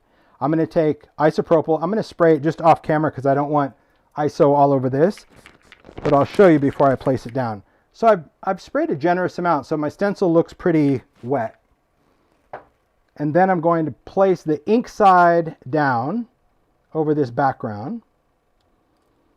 And this is where you're going to take a glove. So I'm just going to put a glove on because the ink could come through when you're doing a print. And we're creating a print. So we're just creating pressure. Now, while that's down, I also like to take just a little bit of ISO and go over the whole thing, just in case there's a little bit of dried ink that starts feathering away from that stencil design. And we're going to try to let that sit there without really moving it. Now you can keep playing with this. I mean, this is where it gets really fun, but you got to be fairly gentle with this because you don't want it to move.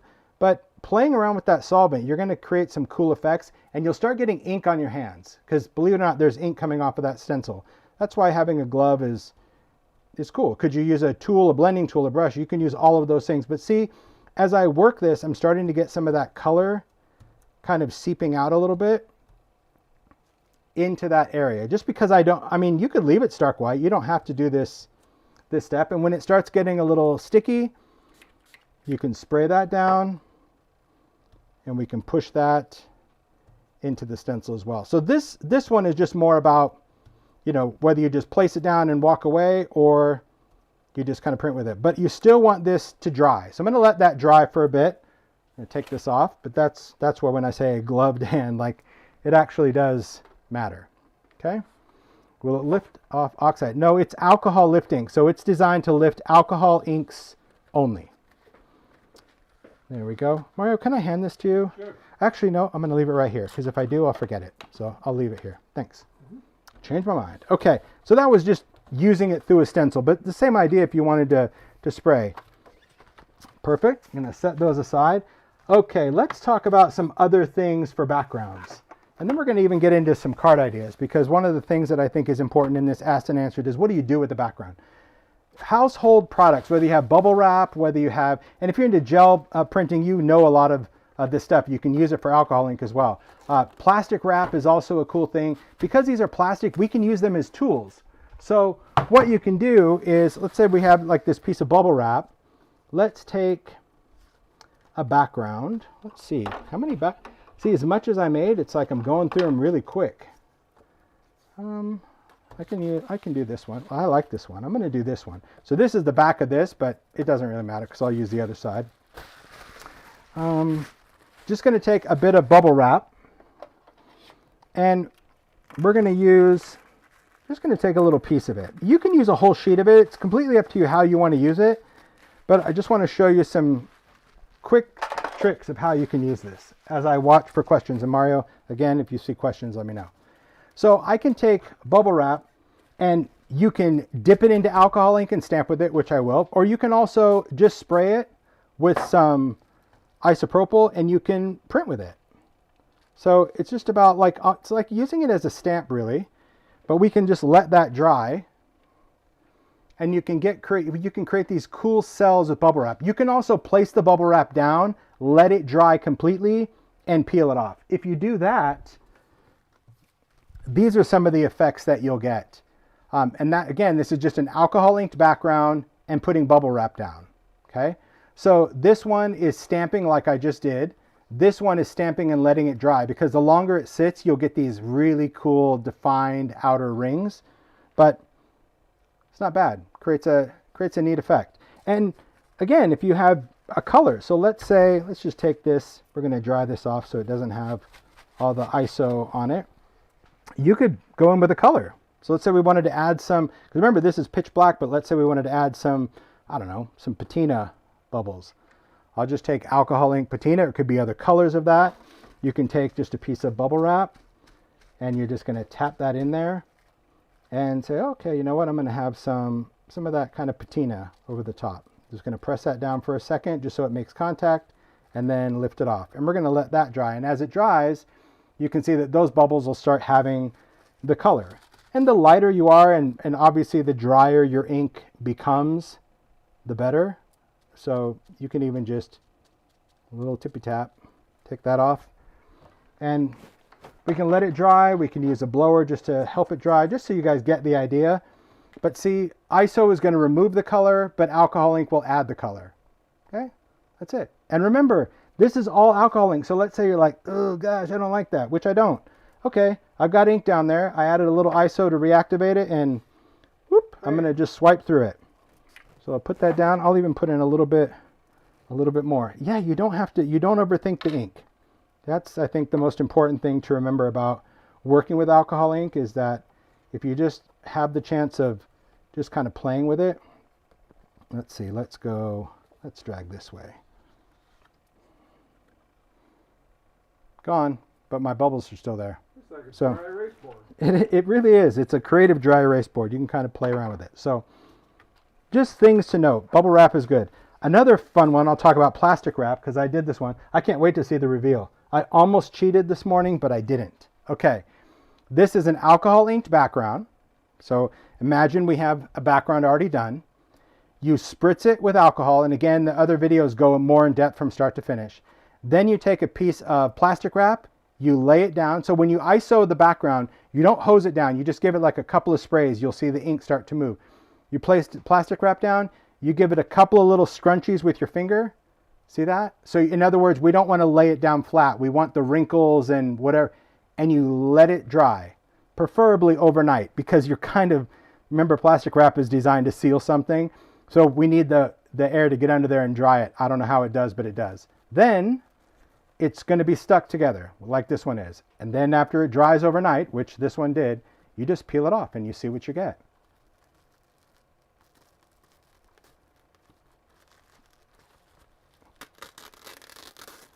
See that resin?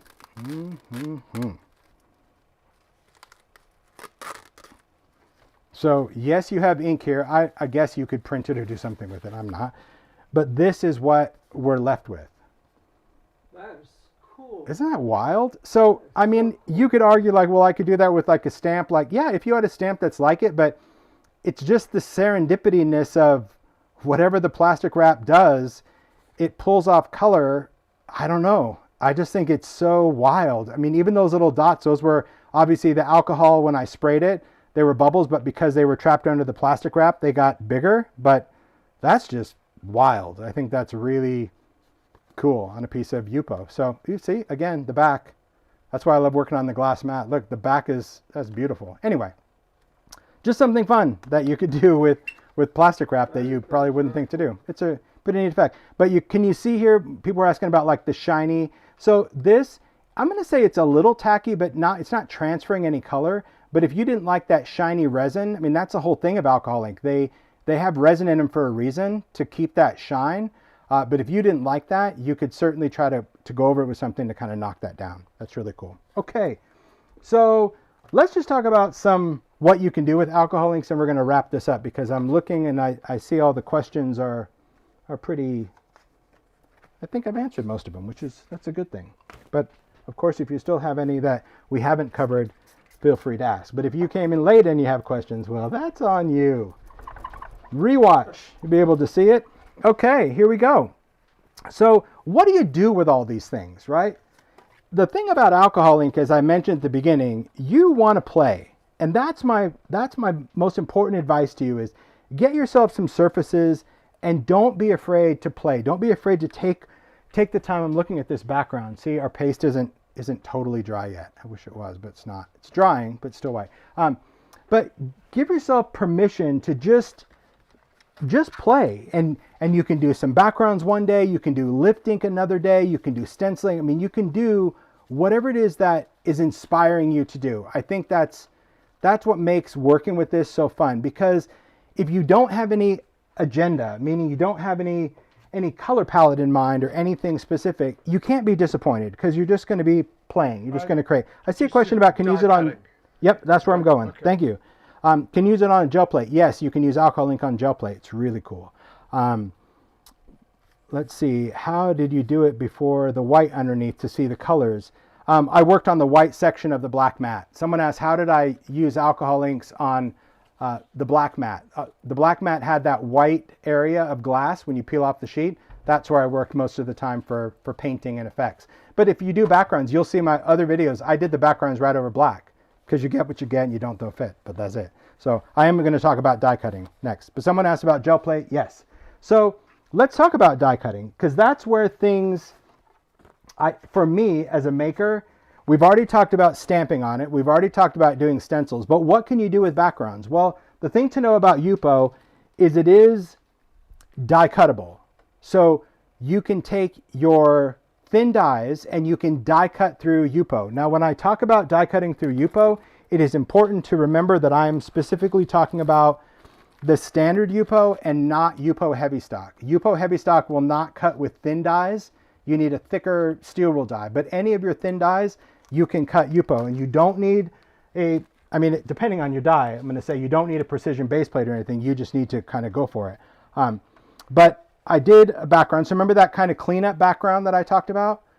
These were cool. So could this have been a card panel? Yes. Could I have just die cut one and use a negative space? Yes. You could do anything you want to do.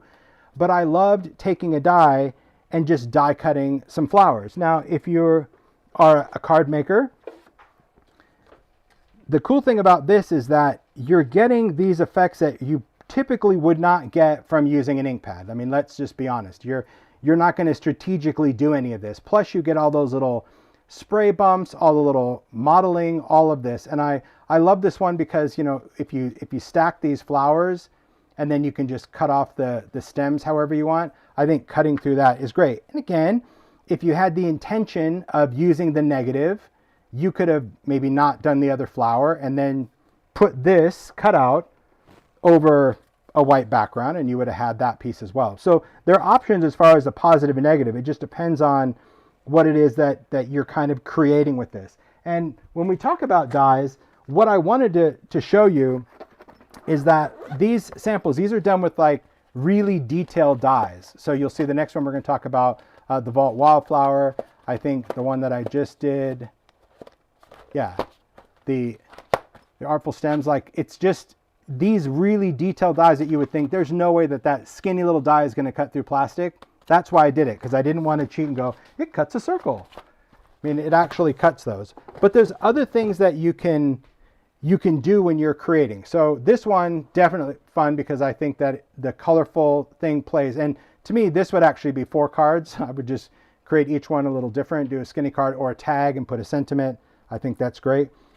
But you can also just take a colorful background. So this one was a smaller version of this background. And yes, it's a background. So it could be something for a stamp or a frame. But it can also just be something that you cut. And I wanted to save the negative to show you, like, you don't have to think about orientation when you're cutting through a background. That's the beauty of it. See all this? It's crazy. Like, things overlap, things cut into each other. And this is done multiple passes. This is not putting 50 dies and running it through. This is like positioning the die, cutting it through. Positioning the die, cutting it through. Because see, you can utilize all the areas that you want to create. But the beauty of this is that you get some great pieces. And I made a card using these pieces. I was inspired by Kuber's card that she did using the Vault. I love this die. This was the Modern Floristry because I think they're really funky. And there's a big version of this, but I think this small size was really cool on a card. And I totally cased that card.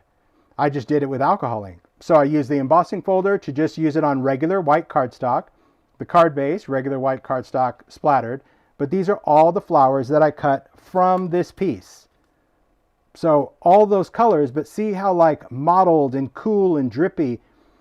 It took the thinking out of it. You know, when you're thinking about like, oh, what am I creating and what color do I want to work with here? You're just positioning dies over a background and going for it, even if it's the little center of a flower. And remember, if you don't like it, if something would just really bothered you, you can always go and manipulate that one little piece with alcohol ink. So thanks for the inspiration, Kuber. So that was another Vault where I used the alphabet. Yeah, I just loved it. And I love the die because to me, the scale of these flowers, I know people are like, oh, I already have this die. And it's a great die if you're doing big stuff, but I love the scale because you can cluster them on a card and it doesn't look like, you know, you have the botanical gardens all over your card. Just think that's really cool. Plus I love the embossing folder. So thanks, Kuber. That was fun. So I created that, but you can go on and on. That's the thing. This was a card that I did that Ranger shared at Simon Says Create last year where we created a background. So you saw this one. We did this background. Remember, it was the ISO 3 colors, pink, yellow, blue, blew it around, you're done.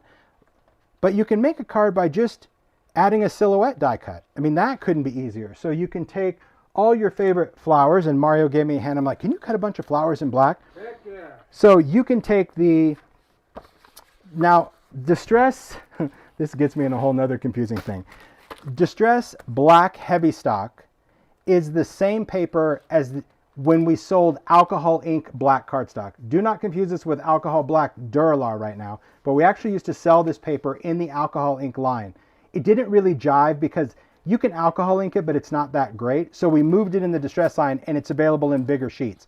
it's the same paper. So if you have that one that kind of feels like suede, that is paper and not plastic, that is what that is what Mario die cut, because you get some really wonderful detailed flowers, but they are super dark, super black, and that suede finish. And even those tiny details. So you can take just a silhouette flower and position it. Now, adhering this, well, you have a lot of options when it comes to adhering things. You can use glossy accents on Yupo. You can use collage medium on Yupo.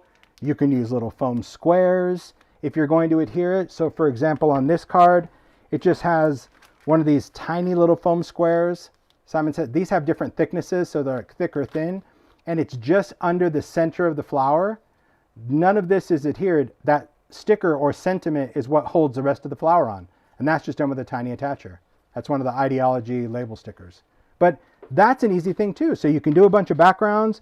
You can have a whole pile of black flowers. Even those cool modern ones are still fun. It gives it a totally different vibe. What's up, Mario? Apparently your black cardstock is the ticket. Love it. It's the best, I will say. I mean, seeing is believing, but when you have it and you touch it, you're like, okay, that's not normal black cardstock. It is wonderful suede stuff. I mean, you can see just the stability of that skinny, but it creates beautiful contrast. So that's a whole nother thing. Maybe you're doing backgrounds one day and you're like, I need a break. Sit down and just cut a bunch of stuff out of black cardstock. So when you need to assemble your backgrounds, it's super fast. You can do foiled strips. You can do sentiment strips. Like I mentioned, these are ideology, but these have been discontinued. So don't shoot the messenger, just saying. But like, I loved these. And you might still find them at some stores, but these are plastic stickers that are like old school label maker. But see, it's already done and you already have the raised letter. And I just stuck it down and added a tiny attacher. But those are some of my favorite sentiments because the black really balances that silhouette. And I love the shiny plastic goes with the shiny Yupo. I don't know. I was in the vibe. Is collage medium and matte medium the same? It's hard to say. Collage medium is a form of matte medium, but I couldn't say that it's the same type of formulation, but I would say that they're 90% similar. So yes, you could use matte medium or gel medium to glue. It just depends on its dry time and all of that. Collage medium just dries quicker, but you might have something that dries absolutely perfect. I would say try what you have first before you just spend money on something you might already have a version of. So there you go. So that's another card idea, just putting a silhouette or using the flowers. Okay. Another one. This one's a bit more in depth, but I think we're far enough in this ask and answer that we can, it's a good finisher, but it's a fun thing to do. It requires a little bit of brain thought, but you're going to be fine. The first time I did it wrong. Oh, before I do that, let me just talk real quick on black. I didn't see any questions about it, but I will talk about that. Do alcohol inks work on black cardstock? They do. But in order to use them on black cardstock, you need to put down white first. And that's really the benefit of mixative. So all the things that we did with the wispy blower and all that, to do a background like this would have just been blending solution, white mixative, mix it around, and then add your colors on top of it. Or you can add your white and your colors at the same time. But if you don't have any white under there, that's what the ink looks like. So this is the same color as this without white underneath it. So this is red, but you can't see it because the inks are translucent. But wherever you have white, it creates this beautiful electric vibe. And you can use the mixatives and alloys and everything else I did. This is the alcohol ink Durabrite. This is that plastic. So all the things you can do, you can use alcohol inks, but you need to put Snowcat mixative down first or simultaneously because you got to add that white in between that color to get it to show up. So just wanted to mention that real quick. What's the name of the die that we cut out the black flowers? Is it this one? We used many of them. Oh, okay. So it was this one and this one. It was, I don't know the names. You guys asking names, that's too many homework questions. That could be in the, somebody might know. It's these two dies. This one I know the name. This is Vault Wildflower. And I think this is either artful stems or abstract stems. The numbers right up, at least they get the number. Oh, you want the number? Sure. So this funky one is 665846. And the scale of this is, the vault is 666565. Keep in mind though that you might have another version of these. So I'll just bring them all. I have a bazillion. So I've done these wildflowers in many different series, even these same dies, but these dies are way bigger than the vault. See the difference in scale? So the vault is better for like an A2 card. These are pretty massive. But if you have these, you might be able to utilize them some other way. Just like the floristry, like see the size of the flower? That's freaking massive. That's what I was saying. Like, it's like you're creating the botanical gardens. If you were going to put that flower on here, that's pretty much the whole card, like a corsage. So that's where the side order, and the side order is new. That's what's nice about certain dies, because the scale matters. This is really great for mixed media and journals and canvas, and you could use them together. So, because you can have the same flower, just different size orientation. So that's the benefit of having different sizes. And it comes with the honeycomb embossing folder. So, okay. Let's talk about this final thing. We'll wrap this up.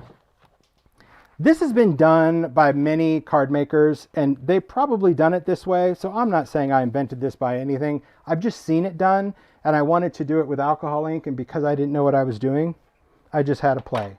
So this is an alcohol ink background that just has dimensional letters cut out of it. Like I said, you've probably seen this done many different ways on different cards. I'm just going to show you my way, and it might work better for you, or it might be, you might have an easier way that you're ready to educate me on, which would be great.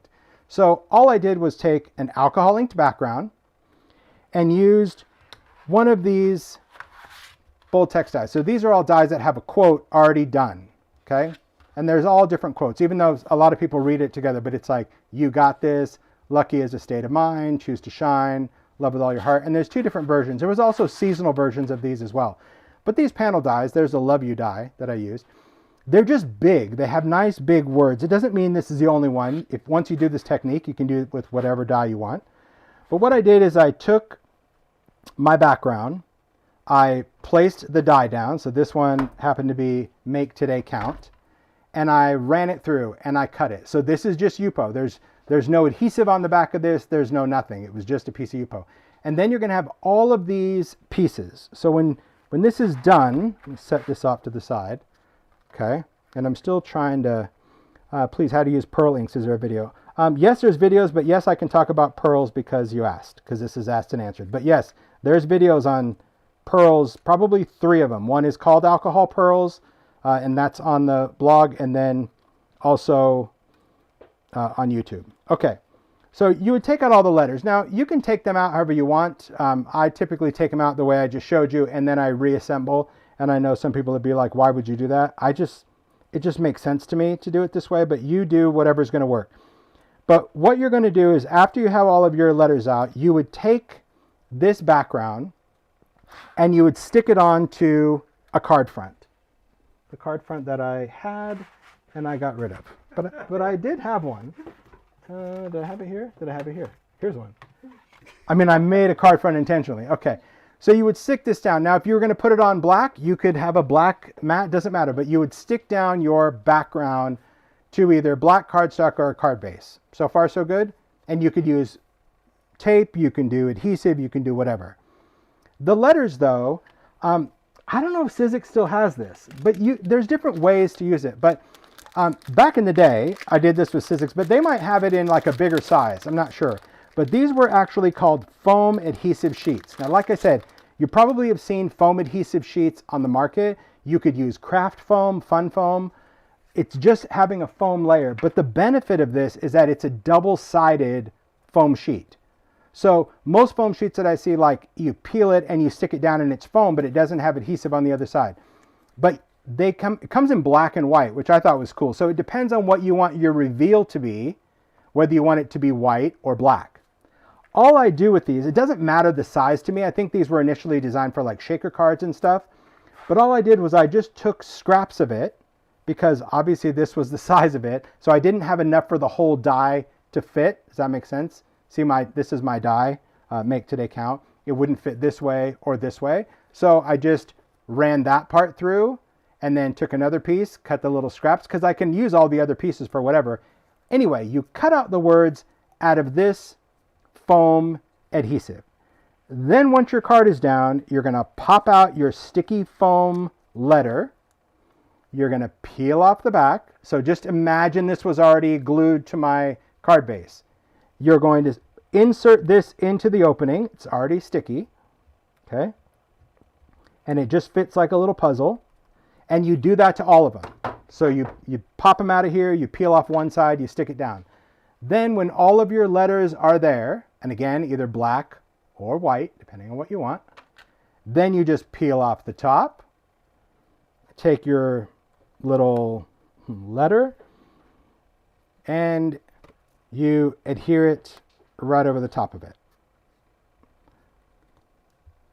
And that's it. And you repeat. And when you're done, this is what you get. I think it's cool. I think it's a neat effect. I like the fact that the card itself is flat and just this is raised. Like I said, you may have seen this or maybe you have different ways, but to me that was really, really easy, an easy way to do it. And I like the fact that, you know, I love the white personally because the black to me, it is a nice drop shadow, but I'd probably use black if my colors were a bit more earthy.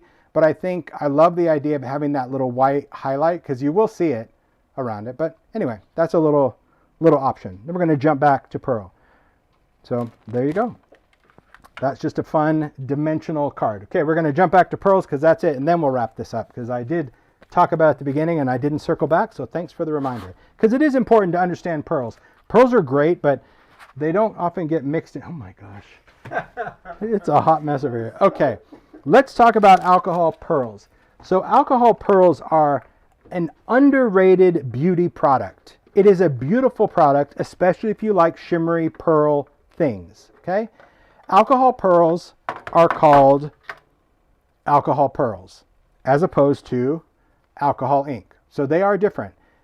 Alcohol pearls are an alcohol ink with a coordinating pearl. So it's very much like distress spritz or like a mica stain where it has a colorant, a dye, and a matching color pearl in it, okay? So that's the big thing to know about pearls where you're like, okay, well, how is a pearl mixative different than an alcohol pearl? A pearl mixative is just clear with white pearl powder.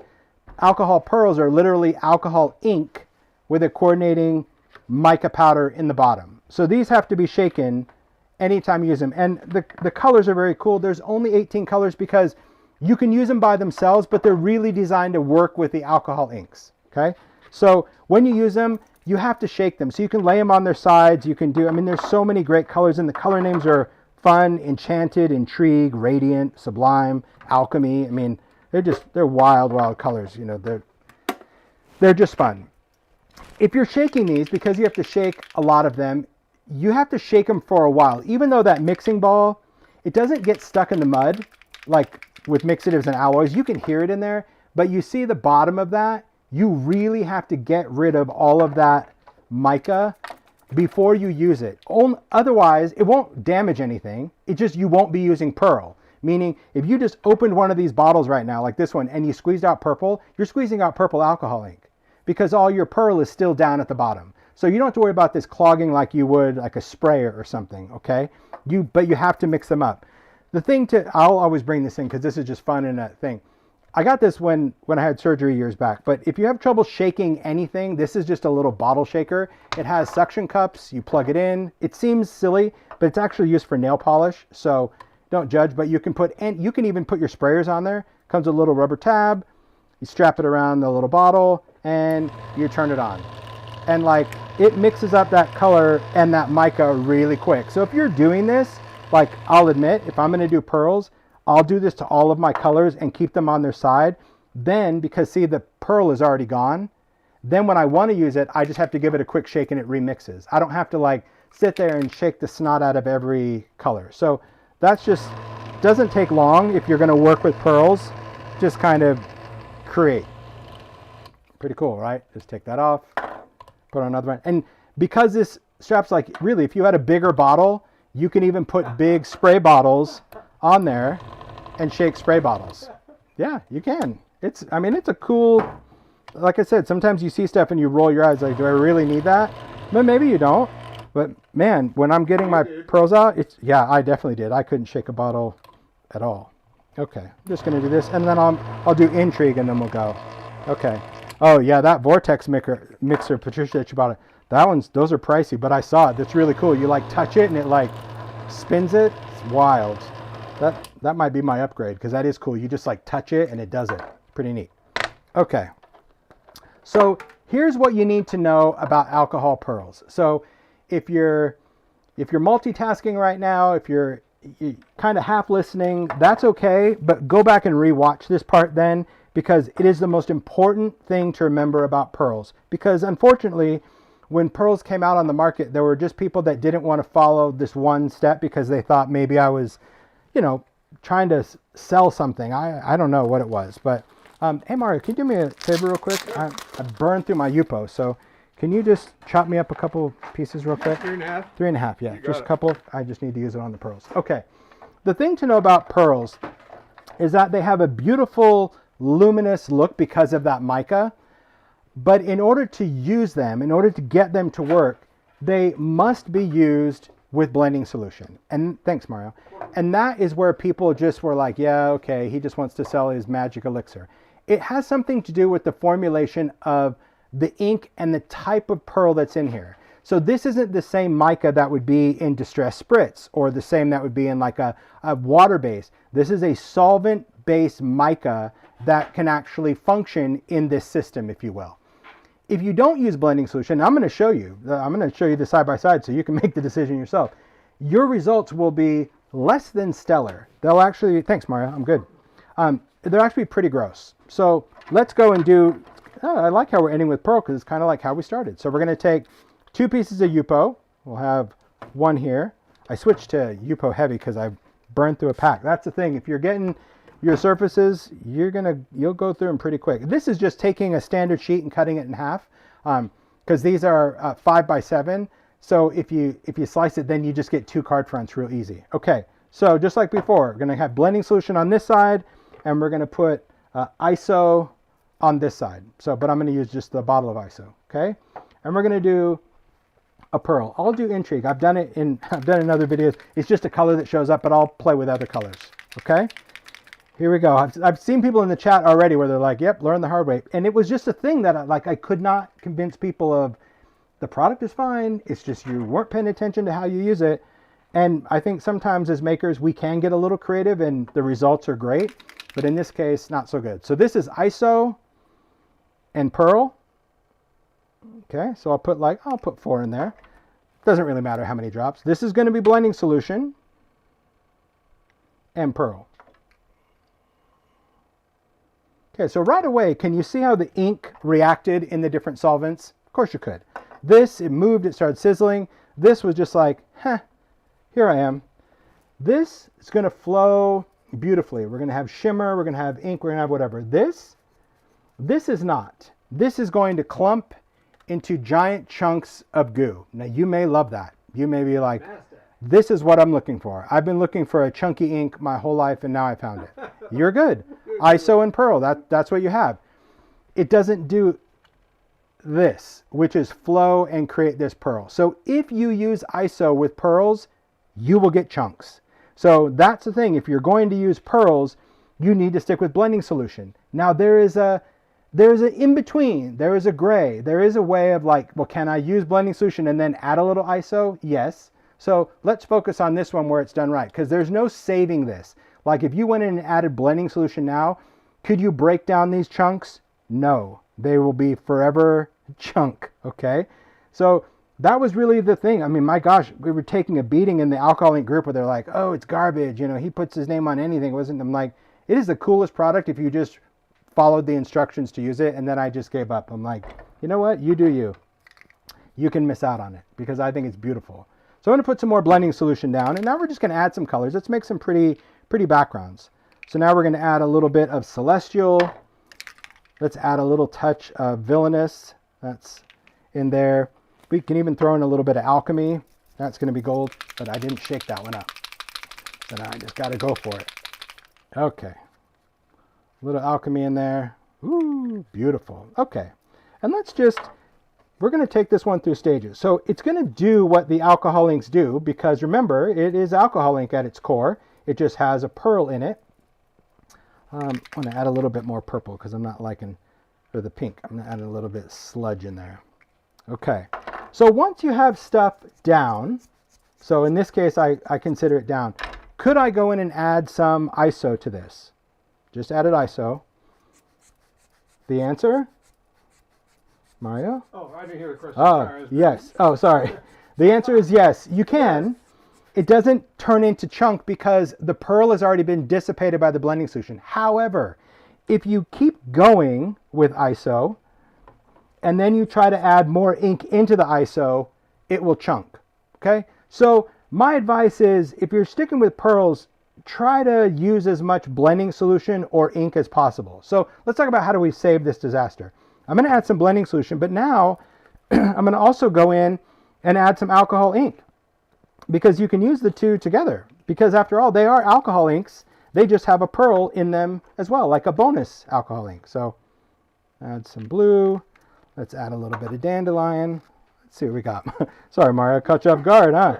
He's like, don't ask me. I'm watching the chat. You can't hit me with a trick question right there. Ooh, let's use some boysenberry. This is such a great purple. Whew, look at that. It's intense. Okay. We're just doing this just to kind of get some more action going on here. There we go.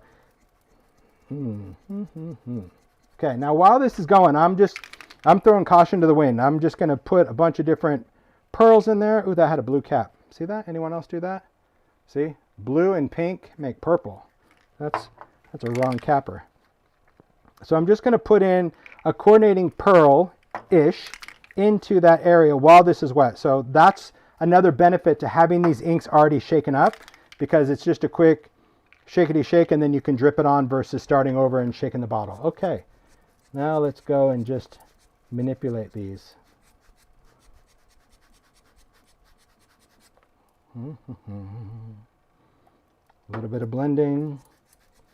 Just keep that stuff going around. Oh, that's what I was going for. I wanted some green happening. There we go. This right here, this little area, I can even fill in this white space. I like to embrace the space, but in case on this one, I'm just going to fill in the blankers. See, so take that blower and just go, point it in the direction you need it to go, is what I'm saying. Okay. Oh, I'm happy with that. Okay. So while that's drying, while that's doing its thing, could we do all those fancy things we did at the beginning, the whole speckly vibe by spraying ISO on it? Absolutely. You know, you can still go in and add ISO for effects. That's what I would say. You know, go in with a brush and you can touch it, or, you know, you can just, see, spray a little ISO. See how reactive that is? It's really fun. And that creates a cellular thing. And then we can dry it. And again, you can use a hair dryer, you can use the blower, but if I dry this, it's going to keep those little cellular things a little bit better. But they like to fade in as they go. Okay.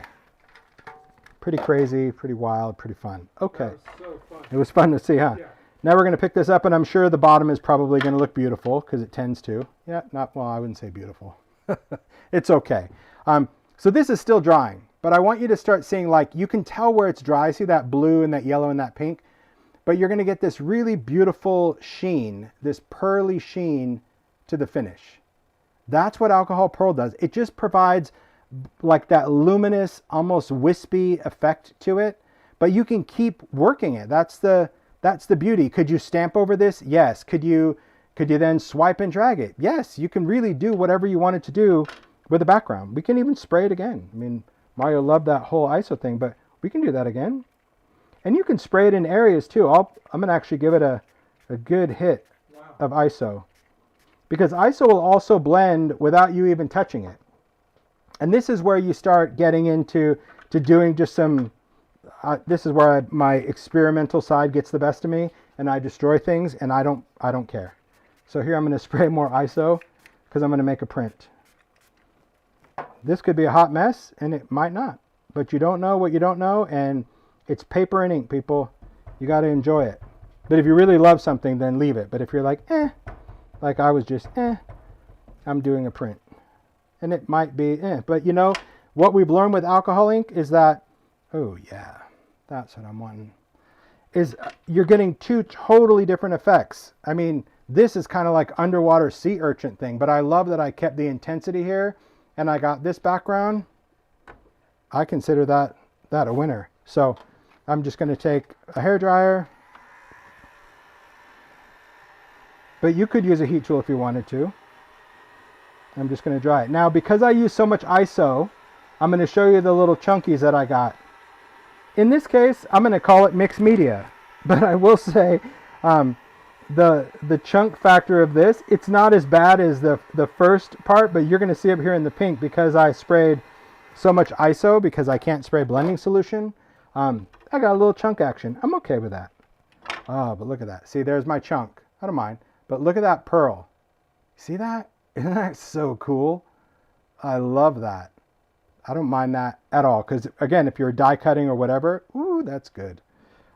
Yeah, you can put in a clean piece of paper on your mat. I'm going to set this one. I don't know where to put these. It's like I need my, I'll put it over here, my drying mat. That, not good. Blech. Somebody might like it, though. This one, look at this pretty print. Look at how pretty those pearls are when you print them. See, they just, like I said, when I said it gives you like a wispy look, it's just because that pearl adds a little bit of sheen to it, like iridescent sheen. Beautiful. And could you go in and make a print? Absolutely, you could. Well, we're almost in the home stretch. That's how that texture paste is, but it's still really wet. But what you could do on this one is once it's dry, we could go in and actually spray through this, and this one's just not going to dry in time for live. But I did that in earlier videos. So there we go. I mean, gosh, that's just great. We could spray it and try to make a print there. There's so many different things that you can do. Could you scrape off the sludge? Yeah, you probably could. You could wipe off some of that. Like I'm just taking it off with my finger right now while it's still wet. Not bad. I got the high points off. Not bad at all. Anyway, some fun things to do with pearls. Fun things to do just in general. I hope that you enjoyed it. Asked and answered is like so many things that you could do. Does pearl work with lift ink? Yes and no.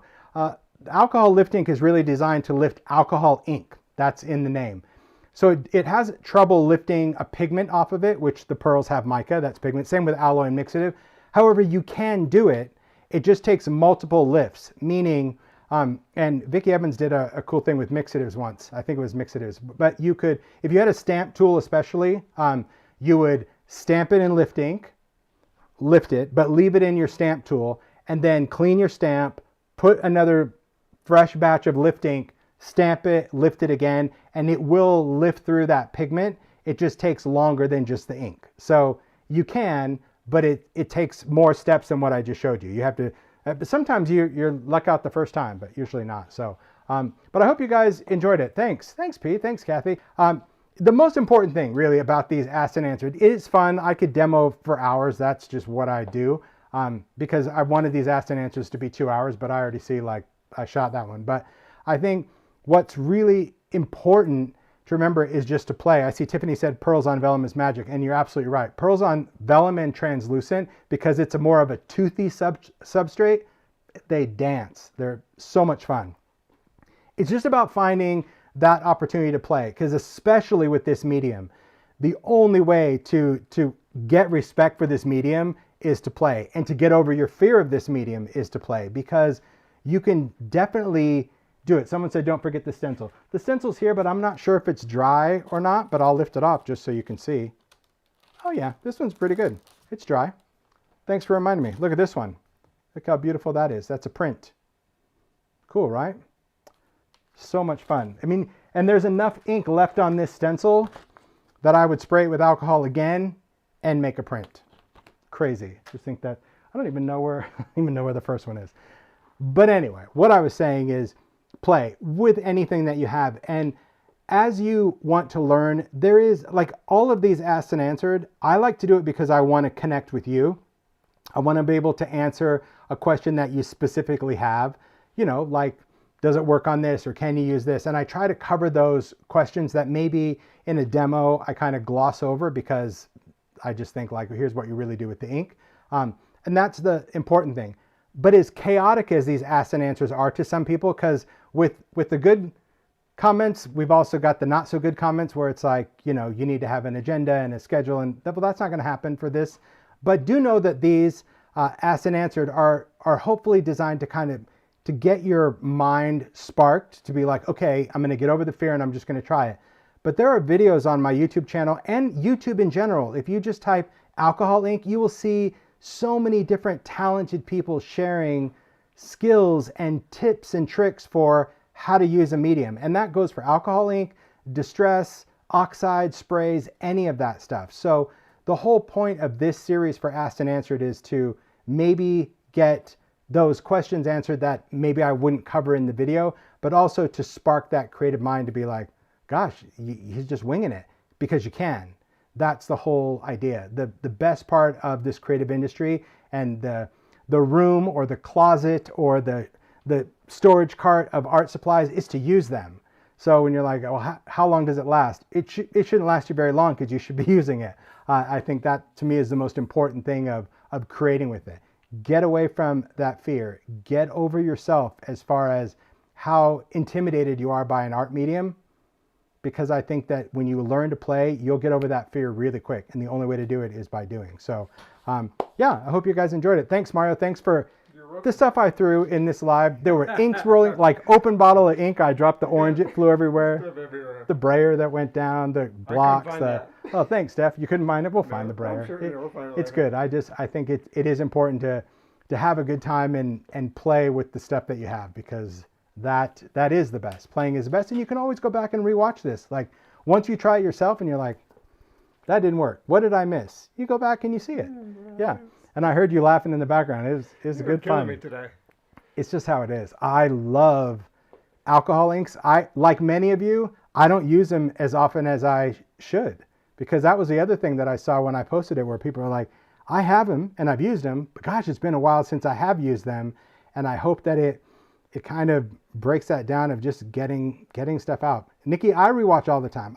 I watched all of my alcohol ink videos over the last 2 days before I did this, because I even needed to remember, I'm like, did I let the bubble wrap dry or did I lift it? Did I do this or that? To me that's the most important thing of remembering, is that you have the ability to go back.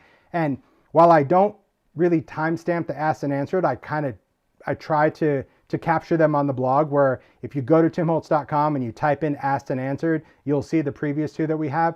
I have photos of kind of what we did, but it's pretty tough to really encapsulate this, because the ideas are kind of wild. And I love you guys for engaging in this. That's what makes this so much fun, is to see those questions and give that out. So, and if you show up late for class, will we call you out? Of course we will, but that's the fun of it. It's all in good fun. You know, it's no different than if you were in school and you showed up late for class. You wouldn't say like, what are we doing? You just slide in like, I've been here all along. I don't know what you're saying. I think that's right. That's the funny thing.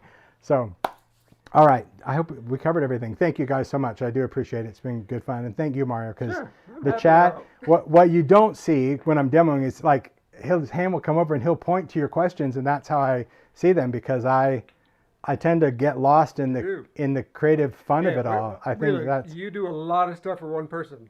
Well, you're demoing. You're working like this through your phone. You got an iPad in front of you. You're looking at this. That's a thing. I mean, like, because I do the lives on my phone, all I'm focused on is this little screen above this big work area. So sometimes, you know, I got to pay attention in a space that big. and kind of create what it is. But yeah, it's good fun. So thank you guys for spending some time this Saturday with us. We had a great time. Go and enjoy the rest of your day. If you're playing, play. If you want to share on social media, share on Instagram, share on Facebook. Just be sure to share your process. It doesn't have to be the finished thing, because that will inspire everyone else. So great job. Thank you. And listen, I'll say this again because I haven't said it in a while. If you don't have anything nice to say, find something nice to say. Find something. Don't give yourself this free pass of, I don't have anything nice to say, I'll say nothing. No way. That's a cheap escape strategy. If you don't have anything nice to say and you stopped because you were going to say something, switch it around and find something nice to say instead, because it'll change your whole perspective on how you see things. Because sometimes in the creative space, we're a bit cynical, where it's like, I wouldn't use that color. Ooh, that's a hot mess. Whoa, too much glue. Whatever it is, I read these comments from people and I see other people share them and I'm like, horrendous. But instead of like calling those people out or being that person, because it is, you know, we get a little judgy McJudge, try to turn that around and say, you know what? I was going to stop to say like, ooh, not my jam. And even if you weren't going to type it in, that is a great way where you're like, you know what? I'm going to leave something nice. I'm going to find something I like about it, whether it's colors or whether it's dye or it's whatever, because it does change your whole perspective around. Art because nice matters. It just does. Nice matters, but creativity above everything else is so subjective, right? That's what makes this creative industry so amazing, is everybody likes something, but everybody doesn't like everything. You can't, I don't know anybody that likes every food, every music, every outfit, every color, every creative look. You just don't. We have our preferences, we have our style, but it's also cool to see something in someone else's work. Like when I saw Kuber's card, I loved it. I loved how colorful it was. I love that. And I'm like, man, that's so colorful. I'm not that splashy of color, but I found something out of it where I'm like, but I love the composition of that card. I love the flowers. I love that hello. You know what? I'm going to remember that, and I'm going to do my interpretation of that, but always call out where you get inspiration. So that is what the creativity spice is all about. You just have to just like get it in your system and love it. So enjoy the rest of your day, everyone. Thanks, you guys. Thanks, guys. Bye. Bye.